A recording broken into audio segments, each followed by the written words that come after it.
Introduction. The key individuals in the Bush administration who pushed hard for the United States to invade Iraq before March 19, 2003 maintained that they were certain that Saddam Hussein had weapons of mass destruction (WMD). Their claims, they said, were based on hard evidence. Proponents of the war who were not in the administration frequently repeated those claims, creating a chorus of hawkish voices that helped convince many Americans that it was essential to disarm Iraq and depose Saddam. In this view, Iraq was a necessary war, not a war of choice. Anyone who doubted that claim was almost certain to be labeled an appeaser or a fool, or even accused of being unpatriotic. When no WMD were found in Iraq, those in the war party had to explain why they were so profoundly mistaken. How was it possible that so many who were so sure about Saddam's capabilities were so wrong? One explanation offered for this blunder placed the blame squarely on Saddam, arguing that he effectively lied to us about whether Iraq had WMD. Specifically, he is said to have been deeply worried that Iran or maybe even the United States might attack Iraq, which had been badly weakened by its drubbing in the 1991 Gulf War as well as the sanctions and inspections regime that was imposed on Baghdad after that devastating defeat. To deter an attack on his country, so the story goes, Saddam put out false information that was designed to make Tehran and Washington think that he had WMD which he would use in the event of war. His job was made easier by the fact that the United Nations UN was not able to establish with a high degree of certainty that he no longer had any WMD, although it had no hard evidence that he possessed those weapons. This line of argument is laid out in the Duel for report, which was released in September 2004 by the Iraq Survey Group, an international team comprised of more than 1,000 members that was tasked with finding Iraq's WMD stockpiles as well as the infrastructure used to build them. Former UN Weapons Inspector Charles A. Duelfer led it. After describing the various threats facing Iraq, the report tells us, in order to counter these threats, Saddam continued with his public posture of retaining the WMD capability. The report goes on to say, while it appears that Iraq, by the mid-1990s, was essentially free of militarily significant WMD stocks, Saddam's perceived requirement to bluff about WMD capabilities made it too dangerous to clearly reveal this to the international community, especially Iran. George Tenet makes the same argument in his memoirs. He writes in At the Center of the Storm, "We had no previous experience with a country that did not possess such weapons, but pretended that it did. Before the war, we didn't understand that he was bluffing." These claims notwithstanding, there is no evidence in the public record that Saddam tried to convince the world that Iraq possessed WMD. The Duel for report, for example, furnishes no proof to support its claim about the Iraqi leaders bluffing. That claim is merely an assertion, and the authors of the report do not provide facts to back it up. Indeed, the report itself provides evidence that casts doubts on that contention. It notes Saddam never discussed using deception as a policy, and that one of his most trusted deputies stated that he did not reveal he was deceiving the world about the presence of WMD.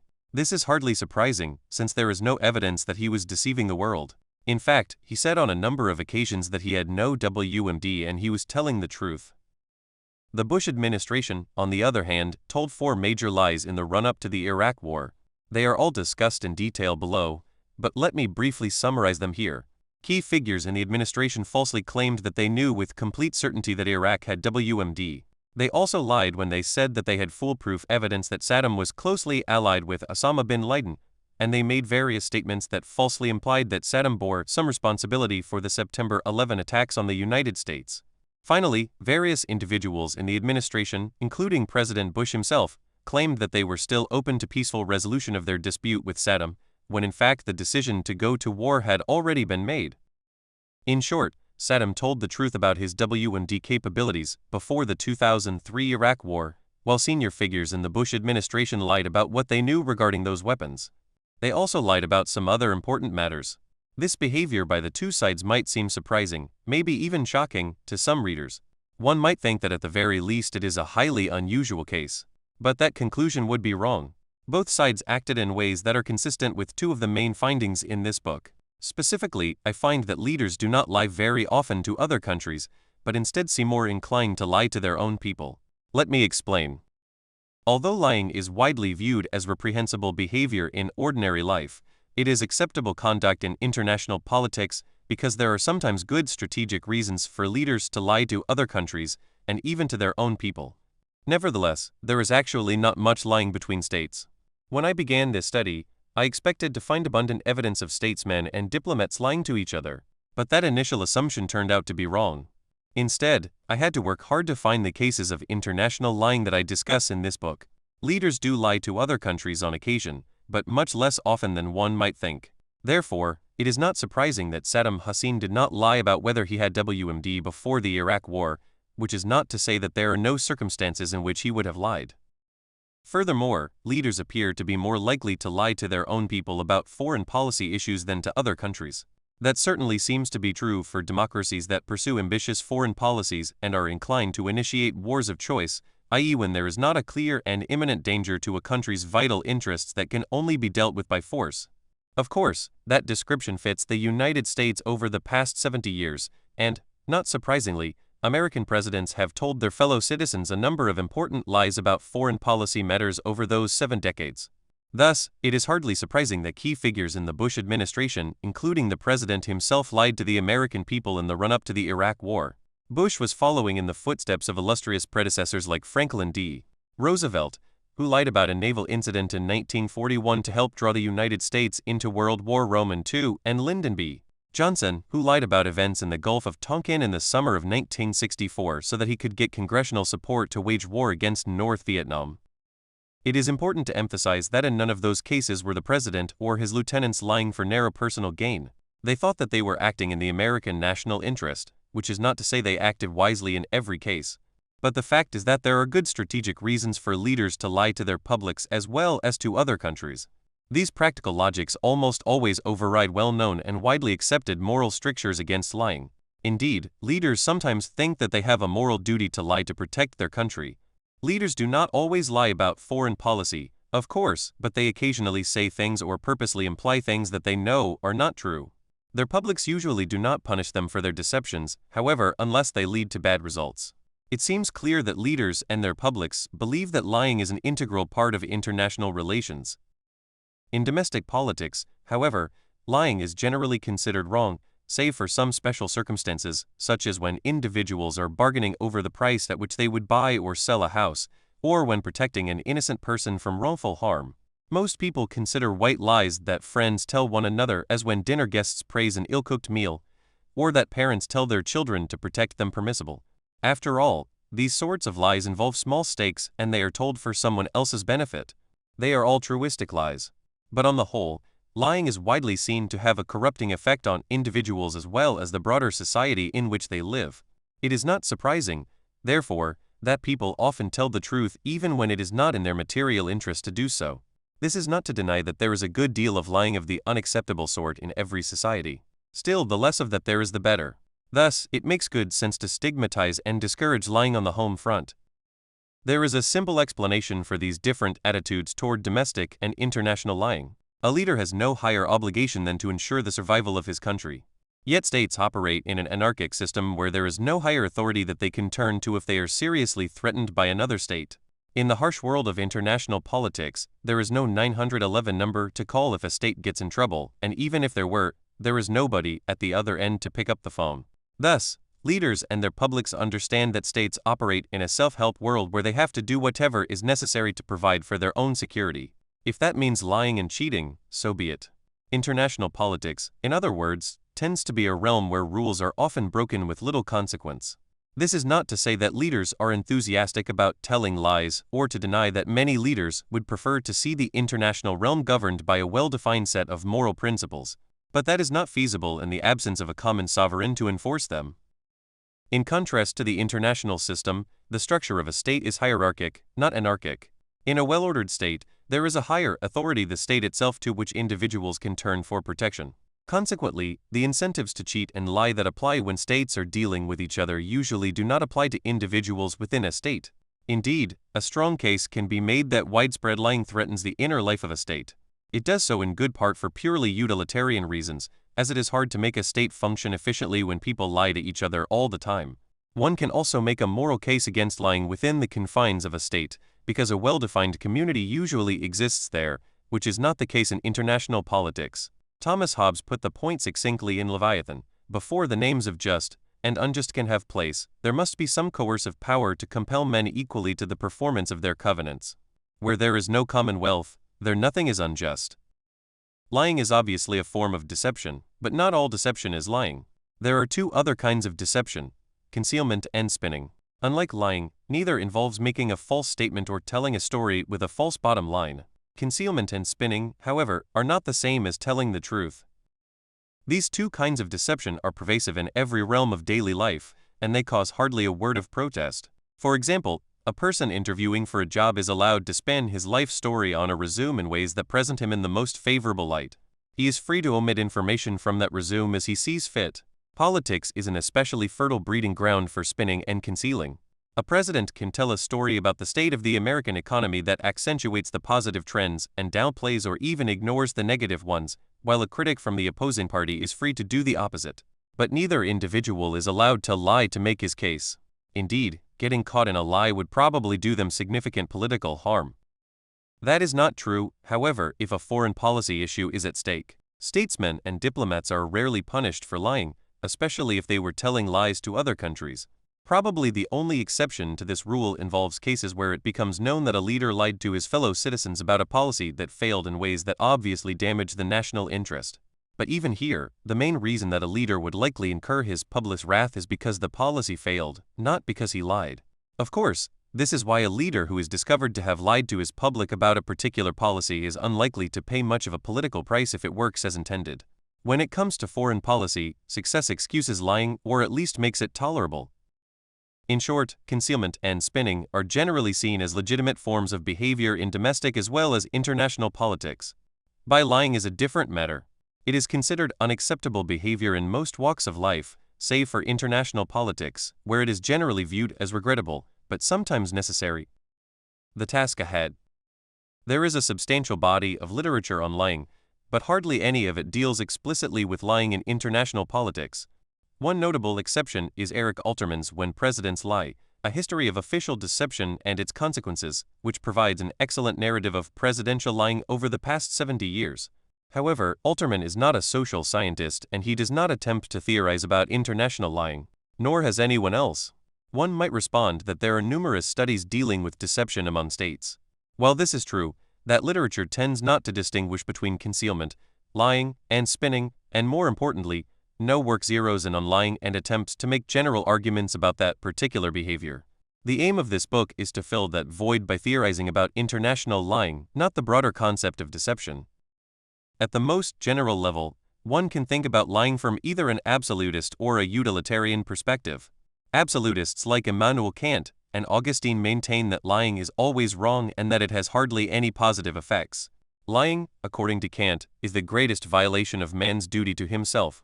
Utilitarians, on the other hand, believe that lying sometimes makes sense because it serves a useful social purpose, but other times it does not. The key is to determine when and why lying has positive utility. I look at international lying from a strictly utilitarian perspective, mainly because there are compelling reasons that justify it and, not surprisingly, we find a considerable amount of it in the historical record. Many people seem to believe that there are circumstances in world politics where it pays to lie. This is not to deny, however, the importance of examining the moral dimensions of this phenomenon. Nevertheless, that task involves a different set of calculations and considerations which lie beyond the scope of this book. Broadly speaking, leaders tell international lies for two different reasons. They can tell lies in the service of the national interest. These are strategic lies that leaders tell for the purpose of helping their country survive in the rough and tumble of interstate relations. Leaders can also tell selfish lies, which have little to do with raison d'etat, but instead aim to protect their own personal interests or those of their friends. My concern is with lies that leaders tell for the good of the collectivity, not for selfish purposes. Thus, when I use the term international lying, I am talking about strategic lies, not selfish lies. The subsequent analysis is built around 4 questions. First, what are the different kinds of international lies that leaders tell? Second, why do they lie? What are the strategic logics that motivate each kind of lying? Specifically, what are the potential benefits of lying that cause leaders to engage in this distasteful, if not noxious, behavior? Third, what are the circumstances that make each type of lying more or less likely? Fourth, what are the potential costs of lying for a state's domestic politics as well as its foreign policy? In other words, what is the downside of telling international lies? Thus, I consider both the benefits and the costs of the various kinds of lies that statesmen and diplomats tell each other as well as their own publics. However, I do not address the important question of when each kind of lie is likely to achieve its intended effect or not, mainly because I could not come up with a good answer. I attempt to answer these questions by providing simple analytical frameworks that draw on the theoretical literature in international relations as well as the extensive literature on lying. I have tried to ensure that my arguments are logically sound, and I have provided historical evidence to illustrate them. However, I do not test my various claims by bringing evidence to bear in a systematic manner. That task is beyond the scope of this book, which is mainly concerned with providing a theoretical template for thinking about international lying. I hope other scholars will systematically test some of the arguments offered in the following pages.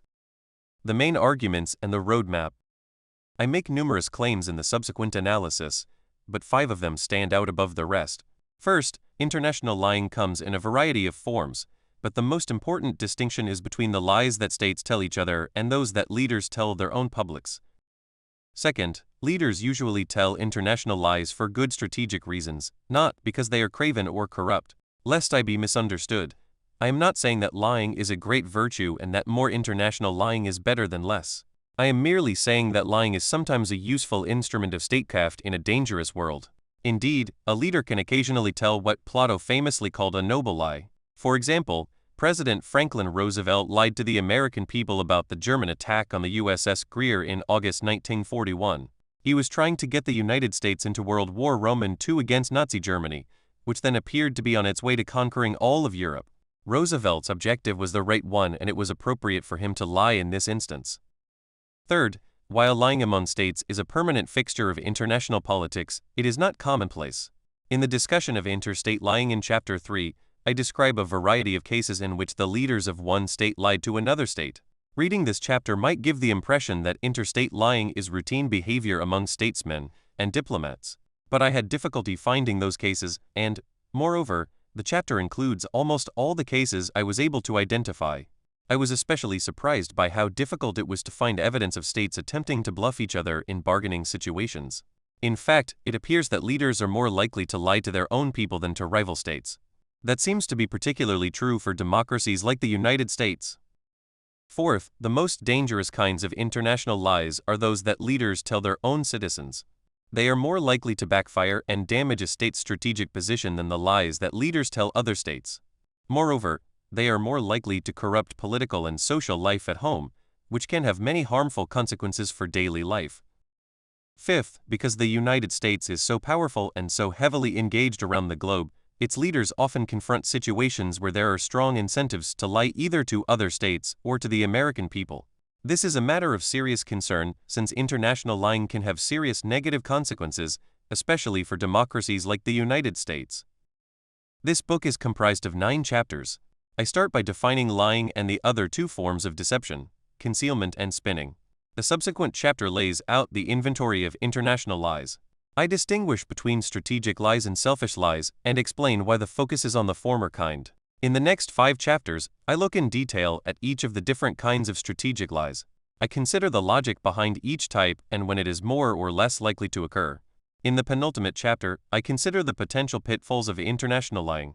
I assess which kinds of lies are most likely to backfire and undermine a state's foreign policy, and which are most likely to cause damage on the home front. I conclude with a brief discussion of what all of this means for American foreign policy and the United States more generally. Chapter 1. What is lying? Before defining lying, spinning, and concealment, it makes good sense to define deception, the general category that includes those 3 behaviors, as well as truth-telling, which is the direct opposite of deception. Truth-telling is when an individual does his best to state the facts and tell a story in a straightforward and honest way. Every person invariably has limited knowledge about the details of any case and biases as well. Memories can also be faulty, and it is impossible to relate every fact one knows when telling a story. The key point, however, is that a truth-teller makes a serious effort to overcome any biases or selfish interests that he might have and report the relevant facts in as fair-minded a way as he can. Deception, in contrast, is where an individual purposely takes steps that are designed to prevent others from knowing the full truth as that individual understands it about a particular matter. The deliberate aim, in other words, is not to provide a straightforward or comprehensive description of events. Lying is when a person makes a statement that he knows or suspects to be false in the hope that others will think it is true. A lie is a positive action designed to deceive the target audience. Lying can involve making up facts that one knows to be false or denying facts that one knows to be true. But lying is not only about the truthfulness of particular facts. It can also involve the disingenuous arrangement of facts to tell a fictitious story. Specifically, a person is lying when he uses facts, even true facts, to imply that something is true, when he knows that it is not true. In such cases, the liar is purposely leading the listener to a false conclusion without explicitly stating that conclusion. There is always the possibility, of course, that a person who thinks that he is telling a lie has the facts wrong and is inadvertently telling the truth. The reverse might be true as well. A person who believes that he is telling the truth might have his facts wrong. This problem, however, is irrelevant for my purposes, because I am interested in determining whether a person is being truthful stating facts or telling a story that he believes to be true, not whether he ultimately proves to be right or wrong about the facts. Simply put, my concern is with truthfulness, not the truth. Spinning is different from lying, although there will be some cases where the distinction is murky. Spinning is when a person telling a story emphasizes certain facts and links them together in ways that play to his advantage, while, at the same time, downplaying or ignoring inconvenient facts. Spinning is all about interpreting the known facts in a way that allows the spinner to tell a favorable story. It is all about emphasizing and de-emphasizing particular facts to portray one's position in a positive light. With spinning, no attempt is made to render a completely accurate account of events. The basic story being told is distorted, but the facts are not put together so as to tell a false story, which would be a lie. Spinning is exaggeration or distortion, not prevarication. Tiger Woods captured the essence of spinning when he told an interviewer from Sports Illustrated in 2000, "I've learned you can always tell the truth, but you don't have to tell the whole truth." What usually happens in an American courtroom provides a good way of illustrating the difference between lying and spinning. When a witness is called to the stand, he is sworn to tell the truth, the whole truth, and nothing but the truth, and then he is asked a series of questions, which he is expected to answer truthfully.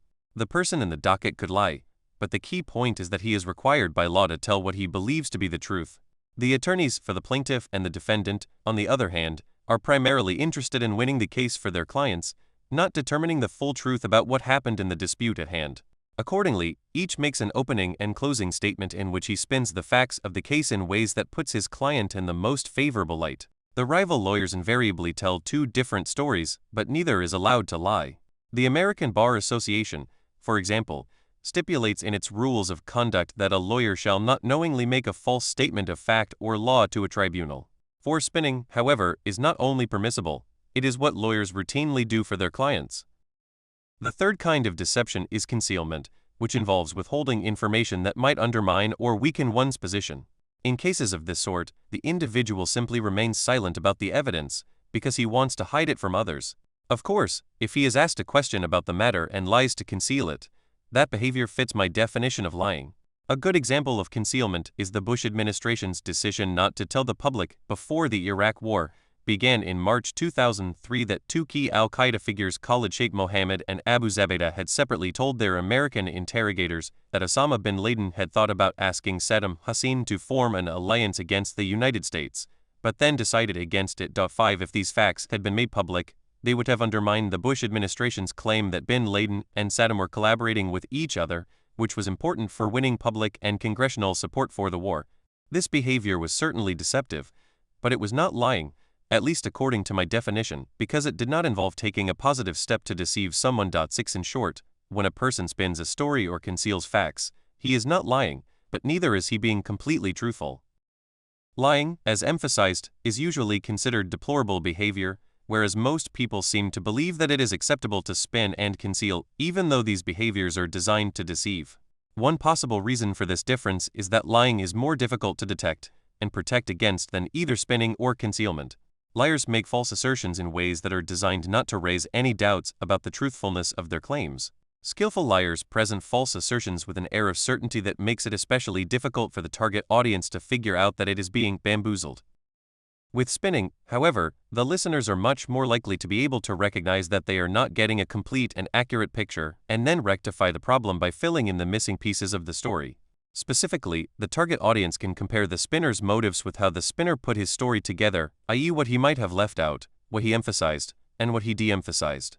If there is reason to be suspicious of the spinner's story, the listeners can ask the spinner for additional information, do independent research on the spinner's story, or listen to counterspinners, who are usually not in short supply when it comes to foreign policy. The target audience should also be able to defend itself reasonably well against concealment. In particular, it can always ask if there is information available on specific aspects of the subject at hand, and it should expect to be told the truth. None of this is to deny, however, that the target audience might not know all the relevant lines of inquiry. After all, sometimes you do not know what you do not know and therefore do not know what questions to ask.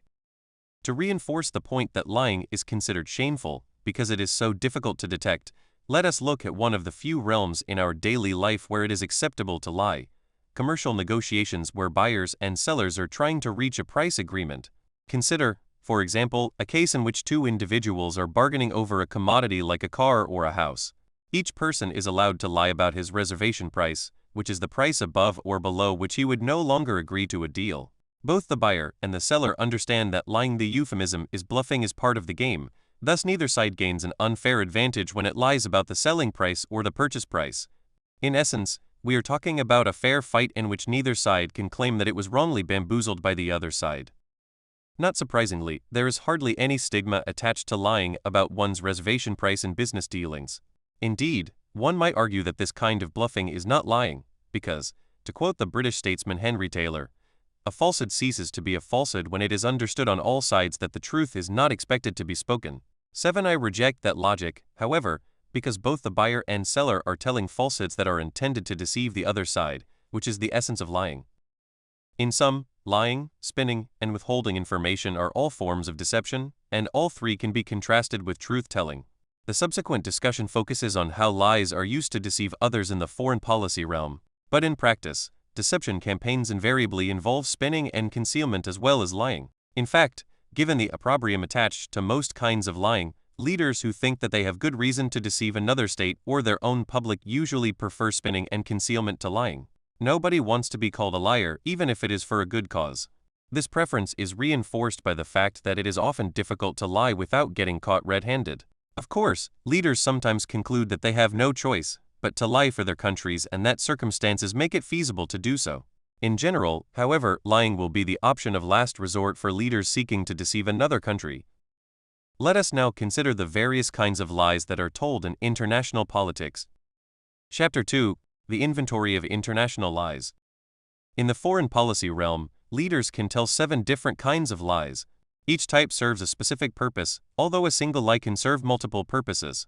For example, a lie that a leader tells his people about a foreign threat to generate public support for countering it. Fear-mongering might also help foster nationalism on the home front by portraying the adversary in an especially harsh light. Nationalist myth-making. This particular kind of lie is aimed at the policymaker's own public, but lies can also be beamed at rival states as well as allies. However, a lie directed at any one of these audiences will invariably reach the others, which might have positive or negative consequences. Interstate lies are aimed directly at other countries, either for the purpose of gaining a strategic advantage over them or preventing them from gaining an advantage at your expense. This type of lie is usually directed at rival states, but states sometimes lie to their allies. Leaders engaged in interstate lying usually end up deceiving their own people, although they are not the intended audience. Fear-mongering occurs when a leader lies to his own people about a foreign policy threat that he believes they do not recognize or fully appreciate. The aim is to motivate the public to take the threat seriously and make the necessary sacrifices to counter it. Leaders do not fearmonger because they are evil or because they are pursuing selfish gains, but because they believe that inflating a particular threat serves the national interest.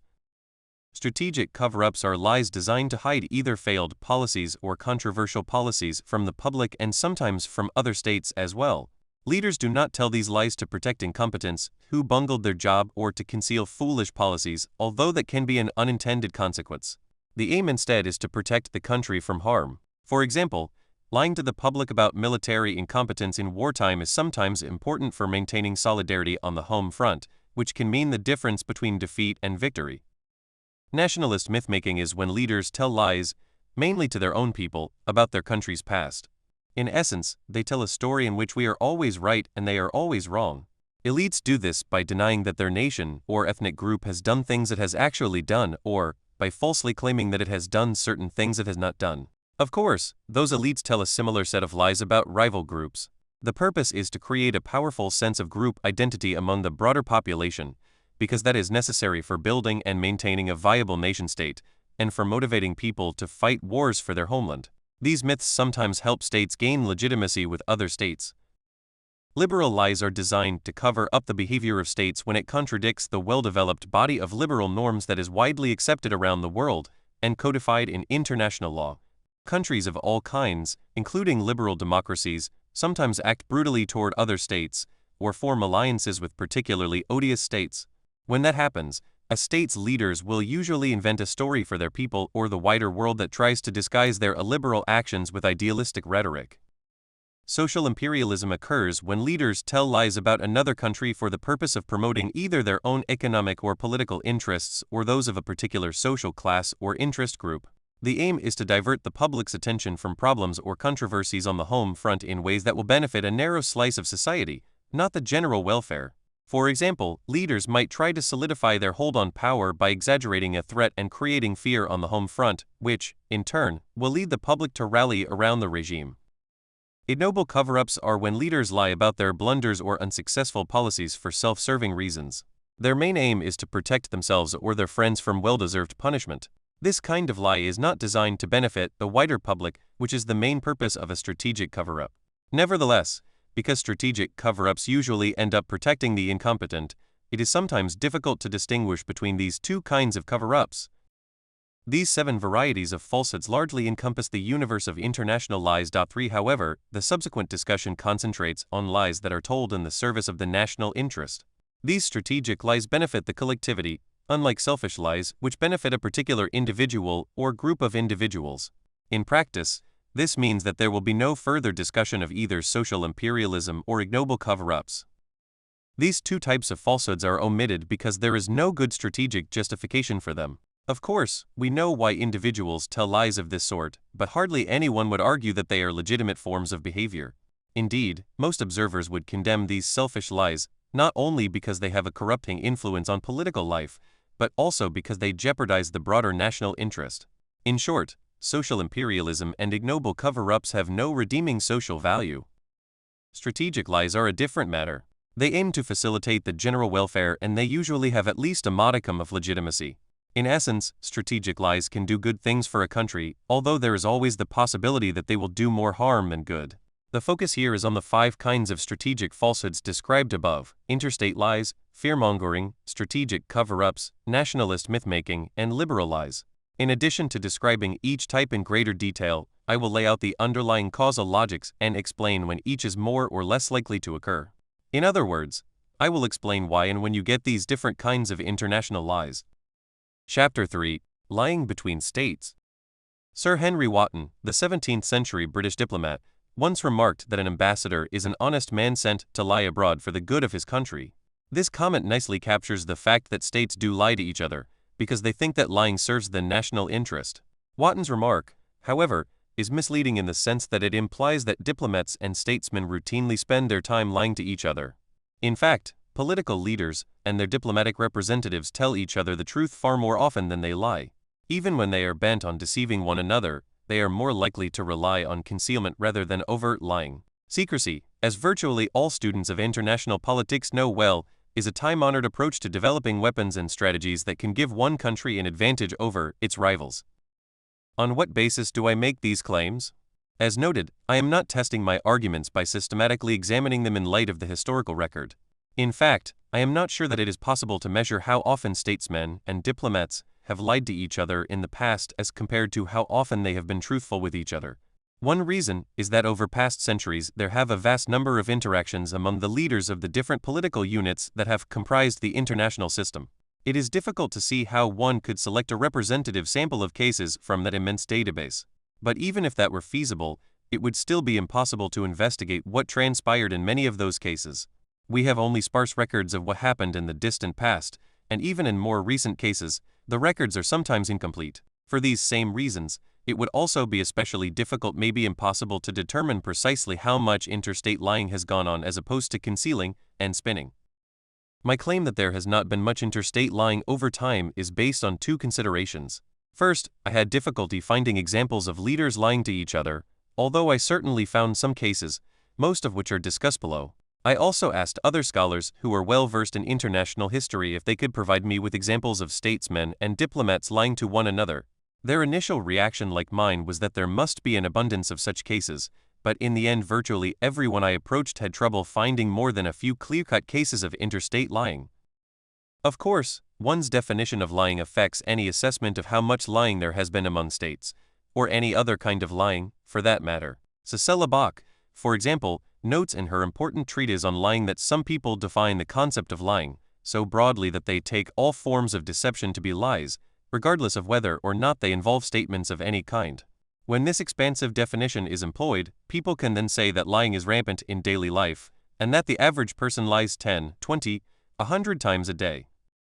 If applied to international politics, this definition of lying would include spinning and concealment, as well as consciously telling a deliberate untruth, and one could therefore say that interstate lying was commonplace. But if one defines lying more narrowly, as Bach and I do, it is not nearly as widespread, although it is surely not unknown. I believe a narrower definition makes more sense, because it allows us to discriminate between different forms of deception and to theorize about when and why each may be employed. One might argue that statesmen and diplomats who lie to each other are not going to admit it, and indeed are likely to go to some lengths to hide it. Perhaps there are numerous cases of interstate lying, but I have failed to uncover most of them because they are well hidden from those who were not involved in the decision-making process. This line of argument certainly has some merit when analyzing contemporary events, since important information is almost always concealed from the public, and it is therefore hard for outsiders to know what transpired behind closed doors. Also, the further back in history we go, the more incomplete the records are about the policymaking process in virtually every country, which means that interstate lying might have been commonplace long ago, but we cannot expose it. There are even some recent cases where the historical record is spotty, which again raises the possibility of deeply buried lies. Still, I do not think there are many well-concealed interstate lies lurking in the past. I base this claim on the fact that we do have plenty of information on many important foreign policy decisions made over the past 2 centuries by a variety of countries, which would make it difficult for leaders to hide their lies so well that they would never be discovered. This would be especially true for lies that had a major impact on a country's foreign policy. After all, a deliberate deception campaign usually involves many people, and at least some of them are bound to talk eventually. Plus, the written records, which are extensive in many of these cases, have now come to light. Thus, most of the key details of many recent historical events have become public, including the lies. This is not to deny that a few well-told lies from the past might have escaped detection, but it is hard to imagine that there are many such cases. There is a second reason why I think that interstate lying has been uncommon. It is usually difficult to bamboozle another country's leaders. Even when it is feasible, the costs of lying often outweigh the benefits. In other words, there are compelling reasons why we should not expect lying among states to be commonplace. For starters, basic realist logic explains why it is difficult for leaders to get away with lying to other countries when important strategic issues are at stake. States operating in an anarchic system have powerful incentives to sometimes act in ruthless and deceitful ways to ensure their survival, and this repertoire of possible tactics surely includes lying. Former Israeli Prime Minister Yitzhak Shamir captured this point when he said, "For the sake of the land of Israel, it's all right to lie." Not surprisingly, almost all leaders, and even many of their citizens, recognize that international relations are governed in large part by a different set of rules than those which govern daily life inside their country. Thus, when it comes to important matters of state, they are unlikely to trust pronouncements by another government unless they can verify them. As former President Ronald Reagan famously warned, trust, but verify. No Western leader, for example, is going to accept Iran's claim that it is not developing nuclear weapons and leave the issue there. Instead, they will insist that the International Atomic Energy Agency be able to inspect Iran's nuclear facilities to make sure that it is not trying to acquire nuclear weapons. The problem is especially acute when assessing another country's intentions, which are difficult to determine with a high degree of confidence. It is much easier, although not necessarily easy, to count and assess another country's military capabilities, which are tangible assets that can be seen by the naked eye. Intentions, on the other hand, are ultimately in the minds of policymakers, making them impossible to observe and measure, which ultimately works to diminish trust between states. Given this general lack of trust, it is difficult for leaders to get away with lying to each other when the stakes are high. Thus, it is not surprising that the historical record contains hardly any examples of devastatingly effective interstate lies. Statesmen and diplomats are more likely to trust each other when they are dealing with issues where there would be no major strategic consequences if either side fell for a lie.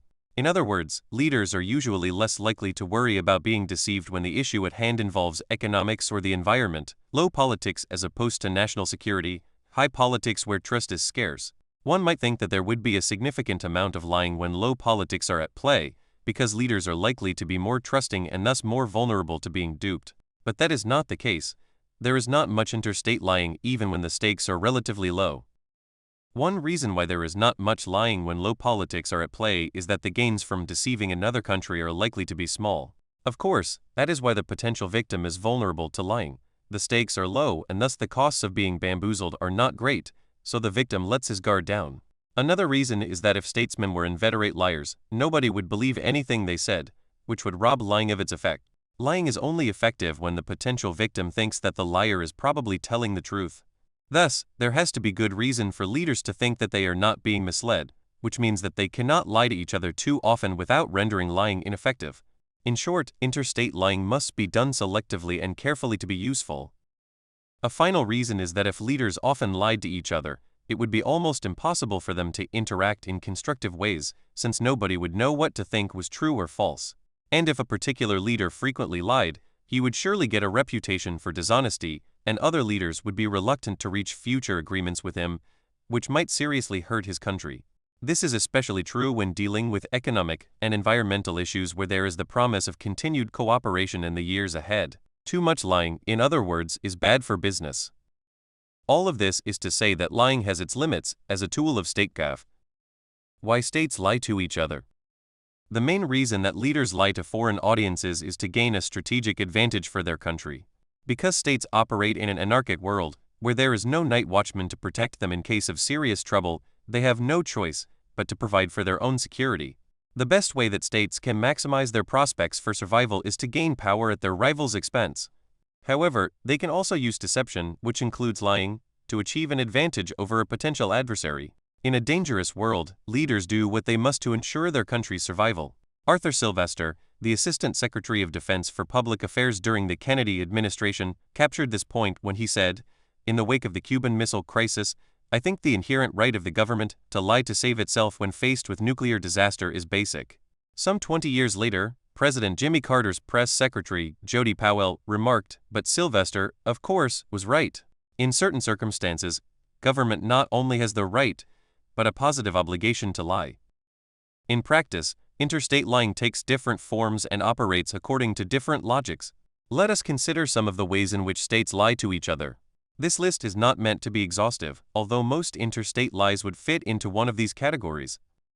First, leaders sometimes exaggerate their state's capabilities for purposes of deterring an adversary, or maybe even coercing it. For example, Hitler lied about German military capabilities during the 1930s. He tried to inflate the Wehrmacht's strength, so as to discourage Britain and France from interfering with German rearmament as well as his aggressive foreign policy moves, like the remilitarization of the Rhineland in 1936.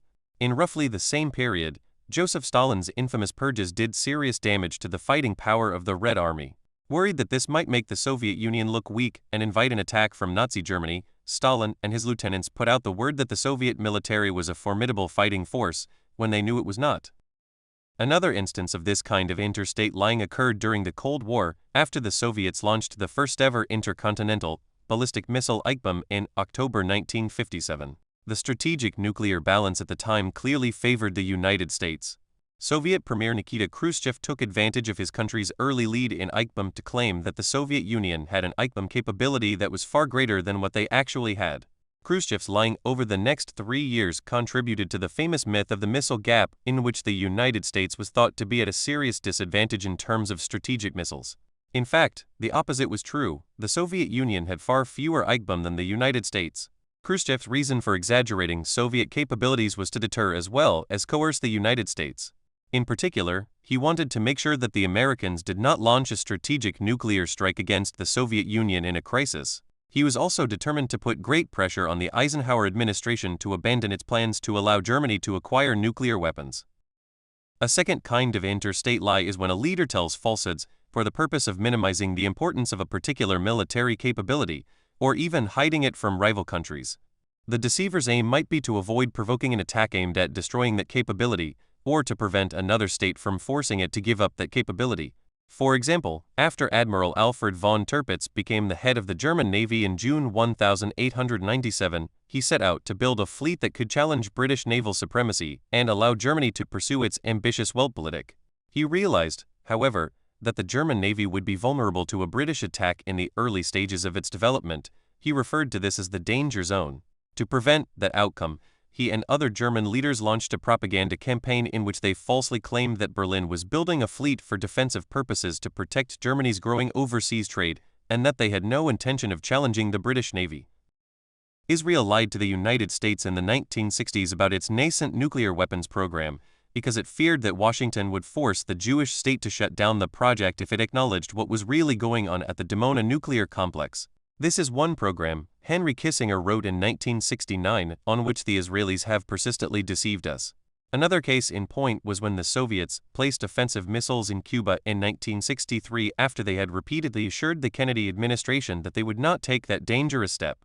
Their hope was to present the president with a fait accompli at some moment of Khrushchev's choice, without giving Kennedy reason to move against them before the missiles were installed. A state might also downplay or hide its military capabilities to minimize the chances that an adversary would counter them either by altering its strategy, building defenses, or racing to build more of the same kind of weapons. During World War I, for example, Britain secretly developed the tank to help break the stalemate on the Western Front. To help conceal that weapon from the Germans before it was used against them on the battlefield, British leaders told a series of lies. For example, they said it was a water tank designed to transport water to the front lines, not an armored fighting machine or a landship, which was the name they used behind closed doors. This is how the tank got its name. They also said that the manufacturing firm building the tanks was not involved in making armaments. Moreover, the British tried to make it appear during the manufacturing process that the tanks were headed for Russia, not the Western Front. Each machine carried the legend with care to Petrograd in Russian letters 12 inches high. This same logic was also at play in Moscow's handling of its biological weapons during the last 15 years of the Cold War. 15 Despite signing the Biological and Toxins Weapons Convention, which went into effect in March 1975, the Soviets violated that treaty by developing a massive biological weapons program. They did not simply conceal the program from the outside world, but lied about it as well. Moscow's lying was most prominently on display in 1979, after about 100 people died near Sverdlovsk after becoming infected with anthrax accidentally released from a biological weapons facility. The Soviets, hoping to avoid getting caught violating the convention, falsely claimed that the deaths were caused by contaminated meat. The ultimate goal in this case, and the others described here, is to surreptitiously gain and maintain a military advantage over rival states. Third, a country's leaders might downplay their hostile intentions toward another state to disguise an attack on it. Probably the best example of this phenomenon is Hitler's efforts, between 1933 and 1938, to convince the other European powers that he was committed to peace, when he was actually bent on war. If it rests with Germany, he said in August 1934, war will not come again. This country has a more profound impression than any other of the evil that war causes. In our belief, Germany's present-day problems cannot be settled by war.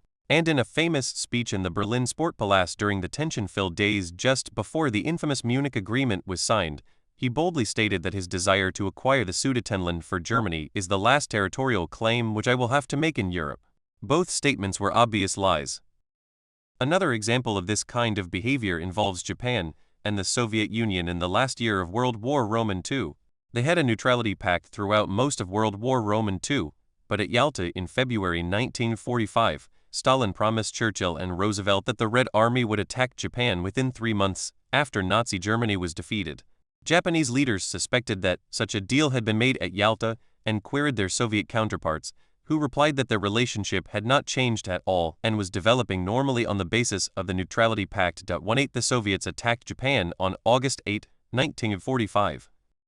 Sometimes leaders bent on concealing an aggressive action against another country are forced to lie about it when reporters at home start asking probing questions about the impending operation. Those lies, however, are ultimately aimed at the country that is being targeted, not the leader's own citizens. During the 1960 presidential campaign, for example, John F. Kennedy, the Democratic Party's candidate, argued that the United States should help anti-Castro forces overthrow the Cuban leader. His opponent, Vice President Richard Nixon, knew that the government was deeply involved in just such a scheme, but he also understood that he ran the risk of exposing the operation if he agreed with Kennedy. so he lambasted his opponent's proposal, calling it probably the most dangerously irresponsible recommendation that he's made during the course of the campaign, even though he thought it was a smart idea and had fought for that policy inside the government. Nixon was lying to deceive Castro, not the American people. Indeed, he only wished he could tell them the truth. President Jimmy Carter's press secretary, Jody Powell, was put in a similar situation in April 1980 when a reporter asked him whether it was true that the United States was planning to launch a military operation to free the American hostages then being held in Iran. Although it was true, Powell felt that he had no choice but to lie and say it was not true, because otherwise he would have tipped off the Iranian government about the forthcoming rescue attempt. So he reluctantly deceived the reporter. Fourth, a state might lie to downplay its hostile intentions toward a rival state, not to facilitate an attack, but to avoid needlessly provoking that rival. This logic was in evidence during the early days of the Cold War, when the countries of Western Europe created two mutual defense pacts, the Treaty of Dunkirk 1947 and the Treaty of Brussels 1948. Both agreements were said to be checks against a resurgent Germany, but in fact they were mainly designed to contain Soviet expansion in Europe. British and French leaders lied about the real purpose of these alliances because they did not want to antagonize the Soviet Union, which they saw as a serious threat if they could avoid it. A fifth kind of interstate lying is when a country attempts to affect the behavior of a rival state by threatening to attack it, even though it has no intention of actually starting a war. That empty threat might be designed to coerce an adversary into doing something it does not want to do. Germany's behavior during the 1956 Moroccan crisis is an instance of this kind of bluffing. German policymakers were determined to provoke a crisis with France over Morocco that would cause the breakup of the recently formed Entente Cordiale between Britain and France. They threatened war in pursuit of that goal, although at no stage of the Moroccan affair, as the historian Norman Rich writes, was a military solution ever advocated or seriously contemplated by the German leaders. This empty threat strategy can also be employed to deter an adversary from pursuing a particular policy. For example, in August 1986, the Reagan administration was worried that Libyan leader Muammar al-Gaddafi might be planning to initiate a major terrorist campaign. To prevent that from happening, the White House put out false reports that Gaddafi was about to be attacked again by U.S. bombers and perhaps be ousted in a coup. Although the United States had no intention of bombing Libya, it hoped that Gaddafi would think that the threat was credible and abandon any plans he might have to support terrorism. NATO nuclear policy during the Cold War is another case of an empty threat being used for deterrence purposes. The alliance's official position was that if the Warsaw Pact nations attacked Western Europe and began advancing across Germany, NATO would employ its nuclear weapons to force the Soviet Union and its allies to halt their offensive and possibly even retreat back to their starting positions along the intra-German border. However, some important American policymakers, including former Secretary of State Henry Kissinger and former Secretary of Defense Robert McNamara, publicly endorsed this policy when they were in office, but later made clear that they would not have used nuclear weapons to defend Western Europe in the event of a massive Soviet conventional attack. Their unwillingness to initiate nuclear war was largely a result of the fact that Moscow would surely have retaliated against the United States with its own nuclear weapons, thus risking mutual suicide. Still, it made good sense for NATO policymakers to tell the Soviets that the alliance would use its nuclear weapons to defend Western Europe, even if they thought that was a crazy idea, because Moscow could never be sure that those weapons would not be used, which significantly enhanced deterrence. Sixth, leaders might lie to provoke another state into attacking their state or another country.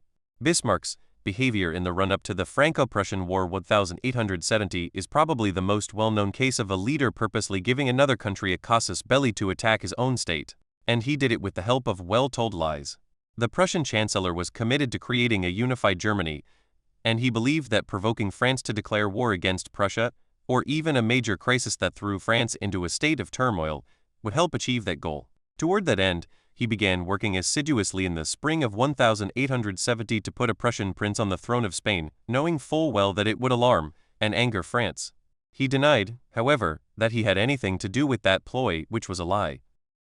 Bismarck spread a second and more important falsehood when he doctored the famous Ems dispatch from Kaiser Wilhelm I to Napoleon Roman III. After the Chancellor's efforts to place a Prussian noble on the Spanish throne failed, the French demanded that the Kaiser promise that he would not raise the issue again. In his draft response, the Kaiser said no, but he left the door open for further negotiations.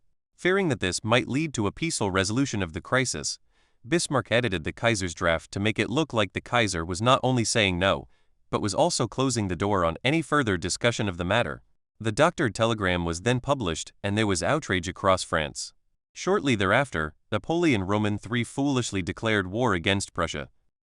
7th, a country that is worried that its allies are not paying enough attention to a dangerous rival state might lie about that adversary's capabilities or behavior to make it look more menacing to its allies.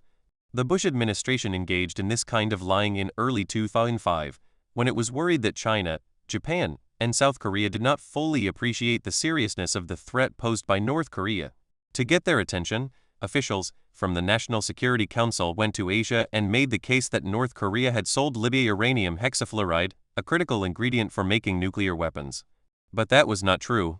Pakistan, not North Korea, had actually sold the uranium hexafluoride to Libya, and although it is possible that Pakistan originally got that compound from North Korea, there is no evidence in the public record that Pyongyang gave it to Islamabad with the understanding that it would eventually be transferred to Libya.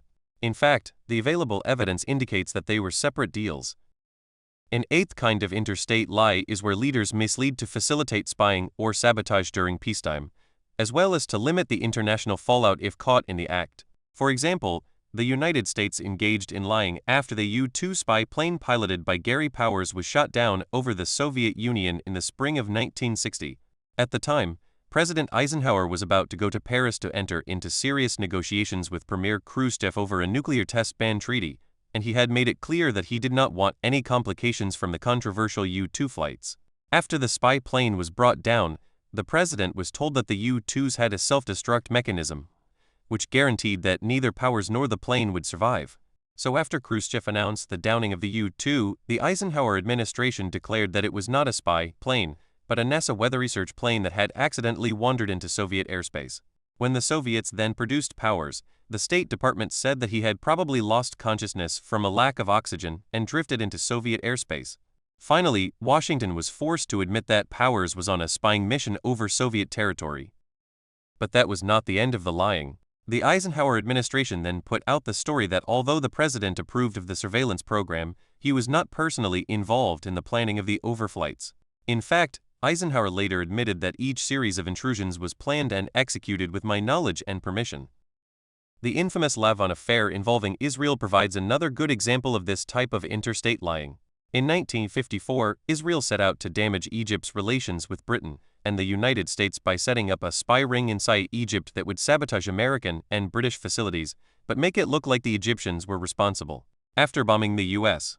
Information Service libraries in Alexandria and Cairo, as well as a few other targets, plans went awry and the saboteurs were caught. Not surprisingly, Israeli Prime Minister Moshe Sharett maintained that it was all a wicked plot hatched in Alexandria, indeed a show trial which is being organized there against a group of Jews who have fallen victims to false accusations. 9th, states lie to gain advantage in the course of conducting military operations in wartime.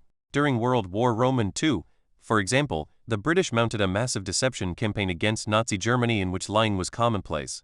Indeed, it was in the context of these operations that Churchill made his famous statement that in wartime, truth is so precious that she should always be attended by a bodyguard of lies. The British were hardly an exception in this regard, as Roosevelt made clear when he said in May 1942 that he was perfectly willing to mislead and tell untruths if it will help win the war. In fact, all of the participants in World War II mounted strategic deception campaigns against their rivals. Moreover, this stratagem is employed in virtually every war. The 10th kind of interstate lying involves leaders attempting to get a better deal for their country when they are negotiating treaties and other formal agreements. They might lie to their bargaining partners about their own assets or capabilities, or, more likely, they might bluff about their reservation price, the price above or below which they would not be willing to cut a deal. One would expect to find examples of this kind of lying in a wide variety of circumstances, including arms control and war termination negotiations on the security side and international debt, trade, and monetary dealings on the economic side. After all, that is what happens when individuals negotiate over the selling price of a car or a house. Moreover, bargaining theory, which has attracted much attention among international relations scholars in recent years, would seem to predict a good deal of lying in these circumstances. Bargaining power, in the words of Nobel Prize-winning economist Thomas Schelling, is the power to fool and bluff, and bluffing, of course, is all about the conveyance of false information. To my surprise, I have only been able to find a few examples of leaders or diplomats lying or bluffing when they are negotiating treaties or other kinds of covenants. There may in fact be many such cases, but if so, they have been covered up and are not part of the historical record. But I think not. There is no question that someone who succeeds at bluffing is unlikely to boast about it right after the fact. It makes much more sense to cover up the lie or at least be circumspect about it.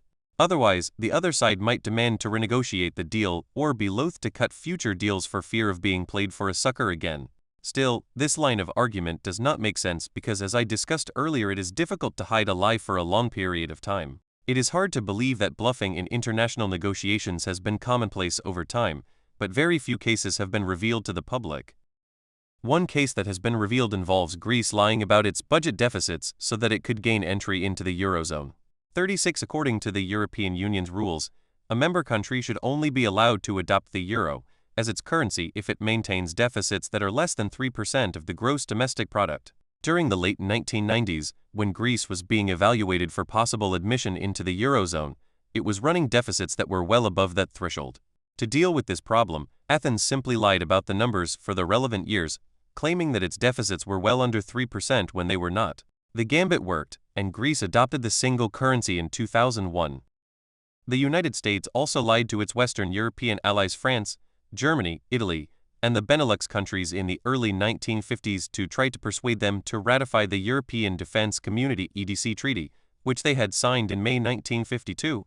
The Eisenhower administration strongly supported ratification, in the hope that a functioning EDC could balance the Soviet Union and enable the United States to withdraw most of its troops from Western Europe.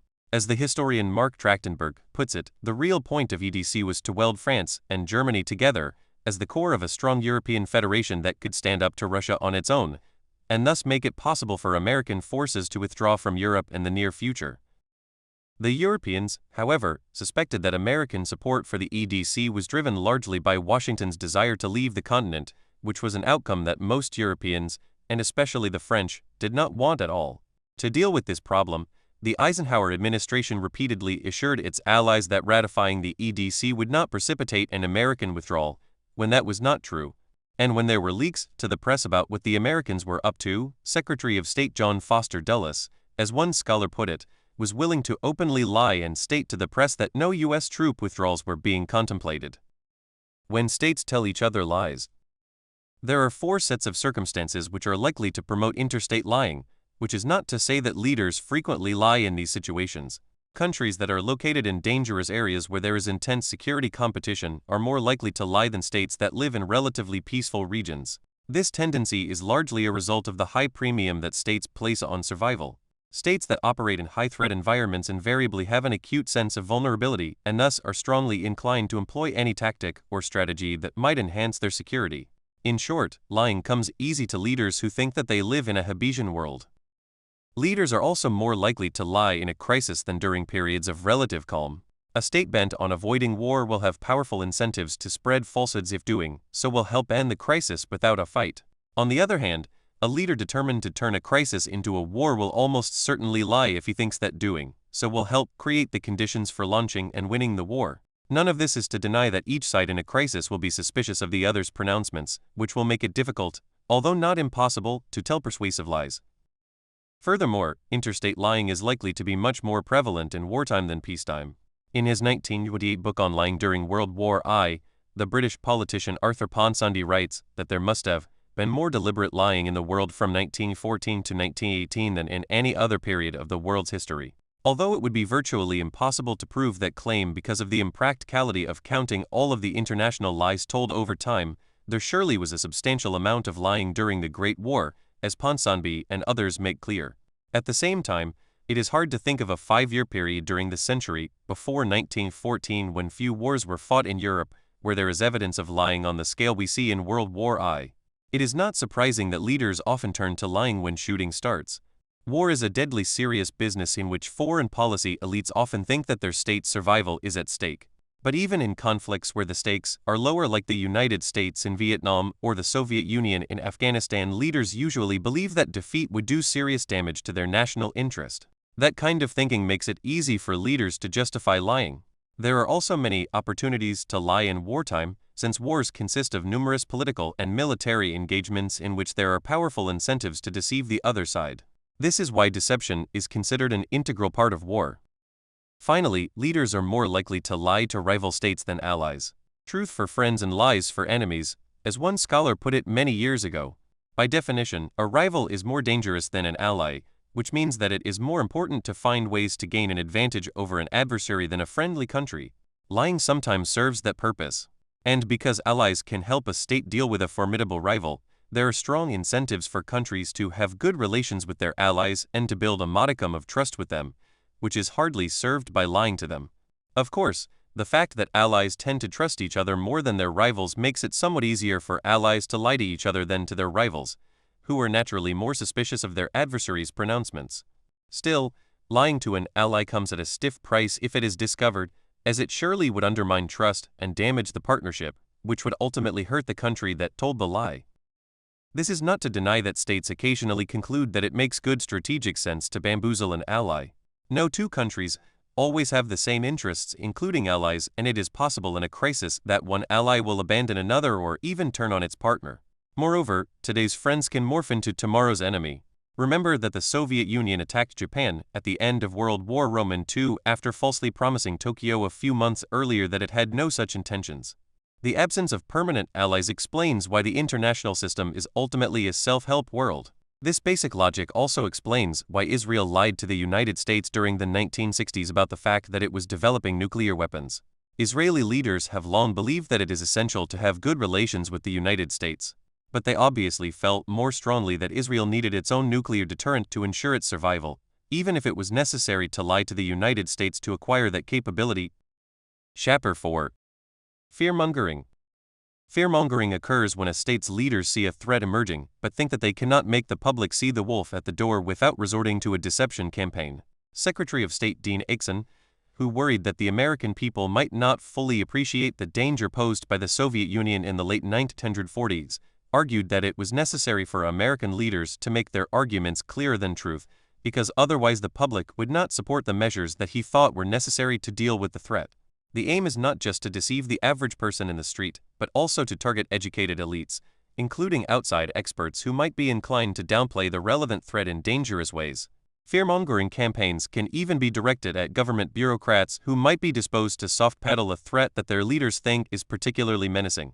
As distasteful as this behavior might be, leaders do it because they believe that it serves the public interest, not to exploit their fellow citizens for personal gain. The essence of fear-mongering is captured by Kemal Atatürk's famous phrase, "For the people, despite the people." Leaders engaged in fear-mongering might work to create a threat that hardly exists in the public's mind, or more likely, they will exaggerate or hype a recognized threat that is not causing much alarm outside of government circles. The ultimate goal could be to build support for a containment policy by getting the public to back increased defense spending, enlist in the military, or support a draft. Threat inflation might also be used to mobilize support for launching a war against a dangerous adversary. Although fear-mongering usually occurs in peacetime, it can take place in the midst of a war if leaders feel that their public or their military forces are wavering in their commitment to the fight. Fear-mongering has played an important role in U.S. foreign policy over the past 70 years. Indeed, 3 administrations have employed that strategy in hopes of dragging a reluctant American public into war. As noted, Franklin Roosevelt lied about the USS Greer incident in the late summer of 1941 to mobilize public opinion against Germany and hopefully get the United States into World War II. The USS Greer, an American destroyer operating in the North Atlantic, joined up with a British military aircraft that was pursuing a German submarine. The plane eventually dropped depth charges, but then had to return to its base because it was running low on fuel. The Greer, however, continued to pursue the submarine, which had not been disabled by the British plane's depth charges. The submarine then fired a torpedo at the Greer, which responded with its own depth charges. Neither side hit its target. There was a final engagement between the Greer and the German submarine a few hours later, but again neither side hit the other. A week later, President Roosevelt went on radio and told the American people 3 lies about the Greer incident. He clearly implied that the attack on the Greer was unprovoked. He did not mention the British aircraft, much less that the Greer was pursuing the German submarine in tandem with that plane, which dropped depth charges against the submarine before it fired on the Greer. Instead, he simply said that the German submarine fired first upon this American destroyer without warning, and with deliberate design to sink her in American defensive waters. This attack, he said, was piracy legally and morally. Furthermore, Roosevelt maintained that the Greer's identity as an American ship was unmistakable to the German submarine. In fact, Navy officials had told Roosevelt 2 days earlier that there was no positive evidence that the submarine knew the nationality of the ship at which it was firing. Finally, Roosevelt proclaimed that, "We have sought no shooting war with Hitler. We do not seek it now." In fact, he met Churchill the previous month August, and according to the British Prime Minister, Roosevelt said that he would wage war, but not declare it, and that he would become more and more provocative. Everything was to be done to force an incident. The president made it clear that he would look for an incident which would justify him in opening hostilities. The Greer obviously provided the requisite incident, although it did not lead to American entry into World War II. The Japanese attack at Pearl Harbor on December 7, 1941, coupled with Hitler's declaration of war against the United States 4 days later, made that happen. The behavior of President Lyndon Johnson and his principal foreign policy advisors during the infamous Gulf of Tonkin incident in early August 1964 is strikingly similar to Roosevelt's conduct in the Greer incident. The state of affairs in South Vietnam at the time was going from bad to worse for the United States. Johnson hoped to rescue the situation by significantly escalating the fight against North Vietnam, but he recognized that the American public had little enthusiasm for fighting a major war in Southeast Asia. Thus the president concluded that he needed a mandate from Congress that sanctioned the use of massive and sustained force against North Vietnam. An opportunity to get Congress to back any escalatory steps Johnson might make came on August 4, 1964, when Washington received word that North Vietnamese patrol boats had attacked an American destroyer, the USS Maddox, in the Gulf of Tonkin. The president used this incident to ram the Gulf of Tonkin resolution through Congress on August 7. It effectively gave him carte blanche to wage war against North Vietnam.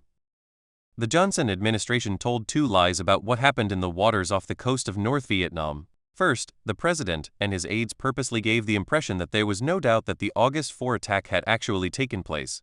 Johnson, for example, responded on August 7 to an official protest from the Soviet leader Khrushchev by saying that there was complete and incontrovertible evidence that the North Vietnamese had attacked the Maddox. Secretary of Defense Robert McNamara told Senator Burke Hickenlooper RIA on August 4 that the evidence was absolutely clear on the attack. The proposed resolution that the administration sent to Capitol Hill on August 5 confidently stated that the North Vietnamese had deliberately and repeatedly attacked United States naval vessels. In fact, within hours of the reported attack, the commander of the Maddox was reporting that there were good reasons to question whether there actually had been an attack. On August 4, according to historian Frederick Lodgevall, Johnson put pressure on McNamara to find verification of the incident, surely because he knew that there were doubts about whether the attack had ever occurred. The following morning, the president's national security advisor, George Bundy, told his staff that the amount of evidence we have today is less than we had yesterday. The next day, August 6, Bundy's deputy, Walt Rostow, told a luncheon at the State Department that it seemed unlikely that there had actually been an attack on August 4. When Bundy heard about Rostow's remarks, he said that his deputy should be told to button his lip. In short, it was a falsehood to say or even imply that the United States had no doubts about whether the Maddox had been attacked on August 4. The second lie concerns the Johnson administration's claim that the Maddox was on a routine patrol in the Gulf of Tonkin and that the alleged attack was deliberate and unprovoked. In fact, one reason that the Maddox was in those waters was to collect intelligence in support of South Vietnamese forces that were attacking the North Vietnamese coast at the time, and, not surprisingly, almost every top-level American policymaker understood that Hanoi would view the Maddox as a party to those attacks. Although the evidence is not airtight, a plausible case can be made that the United States was trying to provoke the North Vietnamese to strike the Maddox. Regardless, Robert McNamara was clearly lying when he told the Senate on August 4, "Our Navy played absolutely no part in, was not associated with, was not aware of, any South Vietnamese actions, if there were any. I say this flatly. This is a fact." The Bush administration engaged in fearmongering before the United States attacked Iraq on March 19, 2023. There is no question that the president and his principal advisors sincerely believed that Saddam Hussein was a dangerous threat who had to be removed from office sooner rather than later. At the same time, they understood that there was not much enthusiasm for invading Iraq in the broader public. Moreover, the American military, the intelligence community, the State Department, and the U.S. Congress were not keen for war. To overcome this reluctance to attack Iraq, the Bush administration engaged in a deception campaign to inflate the threat posed by Saddam. It involved spinning, concealing, and lying to the American people. I will describe 4 key lies. First, Secretary of Defense Donald Rumsfeld said on September 27, 2002 that he had bulletproof evidence that Saddam was closely allied with Osama bin Laden. In fact, he had no such evidence, which he admitted on October 4, 2004, when he told the Council on Foreign Relations, "To my knowledge, I have not seen any strong, hard evidence that links the two." Similarly, Secretary of State Colin Powell, who claimed before the war that bin Laden was in partnership with Iraq and that there was a sinister nexus between Iraq and the al-Qaeda terrorist network, admitted in January 2004, "I have not seen smoking gun, concrete evidence about the connection, but I think the possibility of such connections did exist, and it was prudent to consider them at the time that we did." The Bush administration actually had solid evidence before the war that Saddam and bin Laden were not working together. As noted, 2 high-level al-Qaeda operatives captured after September 11 independently told their interrogators that there was no link between the two. Moreover, neither the CIA nor the Defense Intelligence Agency DIA could find conclusive evidence of a meaningful link between bin Laden and Saddam before the United States invaded Iraq. Nor was the 9/11 Commission able to uncover evidence of a collaborative relationship between those two leaders.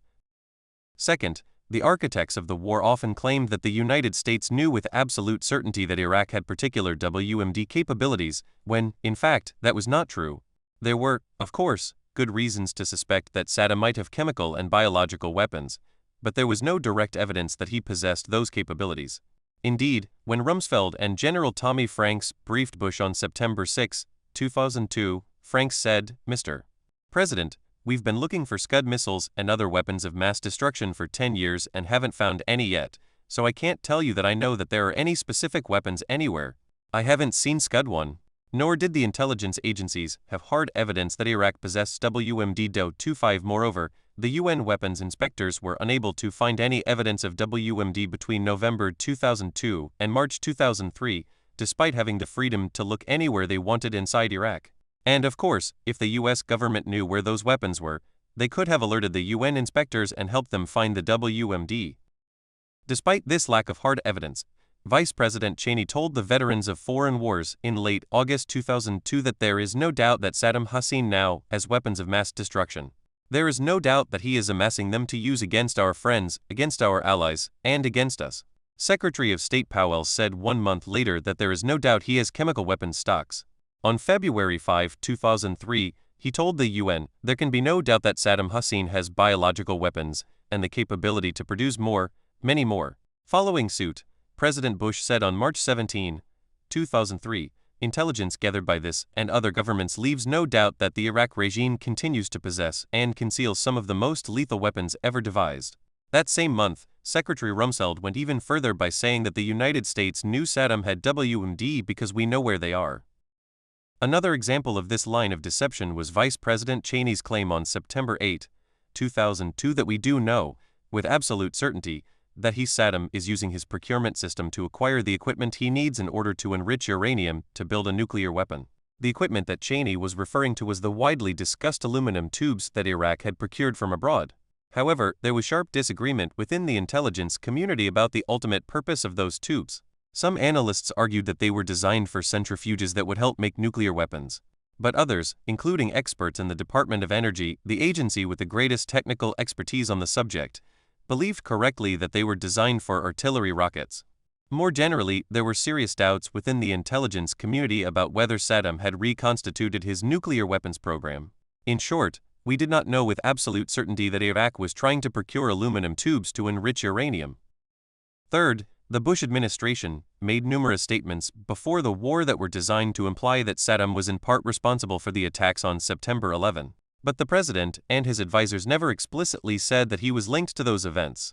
The aim, of course, was to lead the American public to draw a false conclusion about Saddam without plainly stating that conclusion. It is no accident that when the war began in mid-March 2003, about half of the American people believed that the Iraqi dictator had helped bring down the World Trade Center. There is no evidence, however, that Saddam was involved in the September 11 attacks, as President Bush, Vice President Cheney, National Security Advisor Condoleezza Rice, Secretary Rumsfeld, and Deputy Defense Secretary Paul Wolfowitz have all admitted when directly confronted on the matter. That evidence notwithstanding, the administration went to great lengths to foster that false connection in the minds of the American people. For example, when Senator Mark Dayton DMN asked Rumsfeld on September 19, 2002 to explain what was compelling us now to make a precipitous decision and take precipitous action against Iraq when the United States did not feel compelled to do so earlier, the Secretary of Defense replied, What's different is 3,000 people were killed. What's new is the nexus between terrorist networks like Al-Qaeda and terrorist states like Iraq. In his March 18, 2003, letter to Congress laying out the justification for invading Iraq, President Bush wrote that the United States was within its legal rights to take the necessary actions against international terrorists and terrorist organizations, including those nations, organizations, or persons whom planned, authorized, committed, or aided the terrorist attacks that occurred on September 11, 2001. Even after Baghdad fell in April 2003, Bush and his lieutenants continued to imply that the war in Iraq was directly linked to September 11. For example, when the president spoke on the deck of the USS Abraham Lincoln on May 1, 2003, he told his audience, "The Battle of Iraq is one victory in a war on terror that began on September the 11th, 2001 and still goes on." He went on to say, "The liberation of Iraq is a crucial advance in the campaign against terror. We have removed an ally of Al-Qaeda and cut off a source of terrorist funding. We have not forgotten the victims of September the 11th, the last phone calls, the cold murder of children, the searches in the rubble. With those attacks, the terrorists and their supporters declared war on the United States, and war is what they got."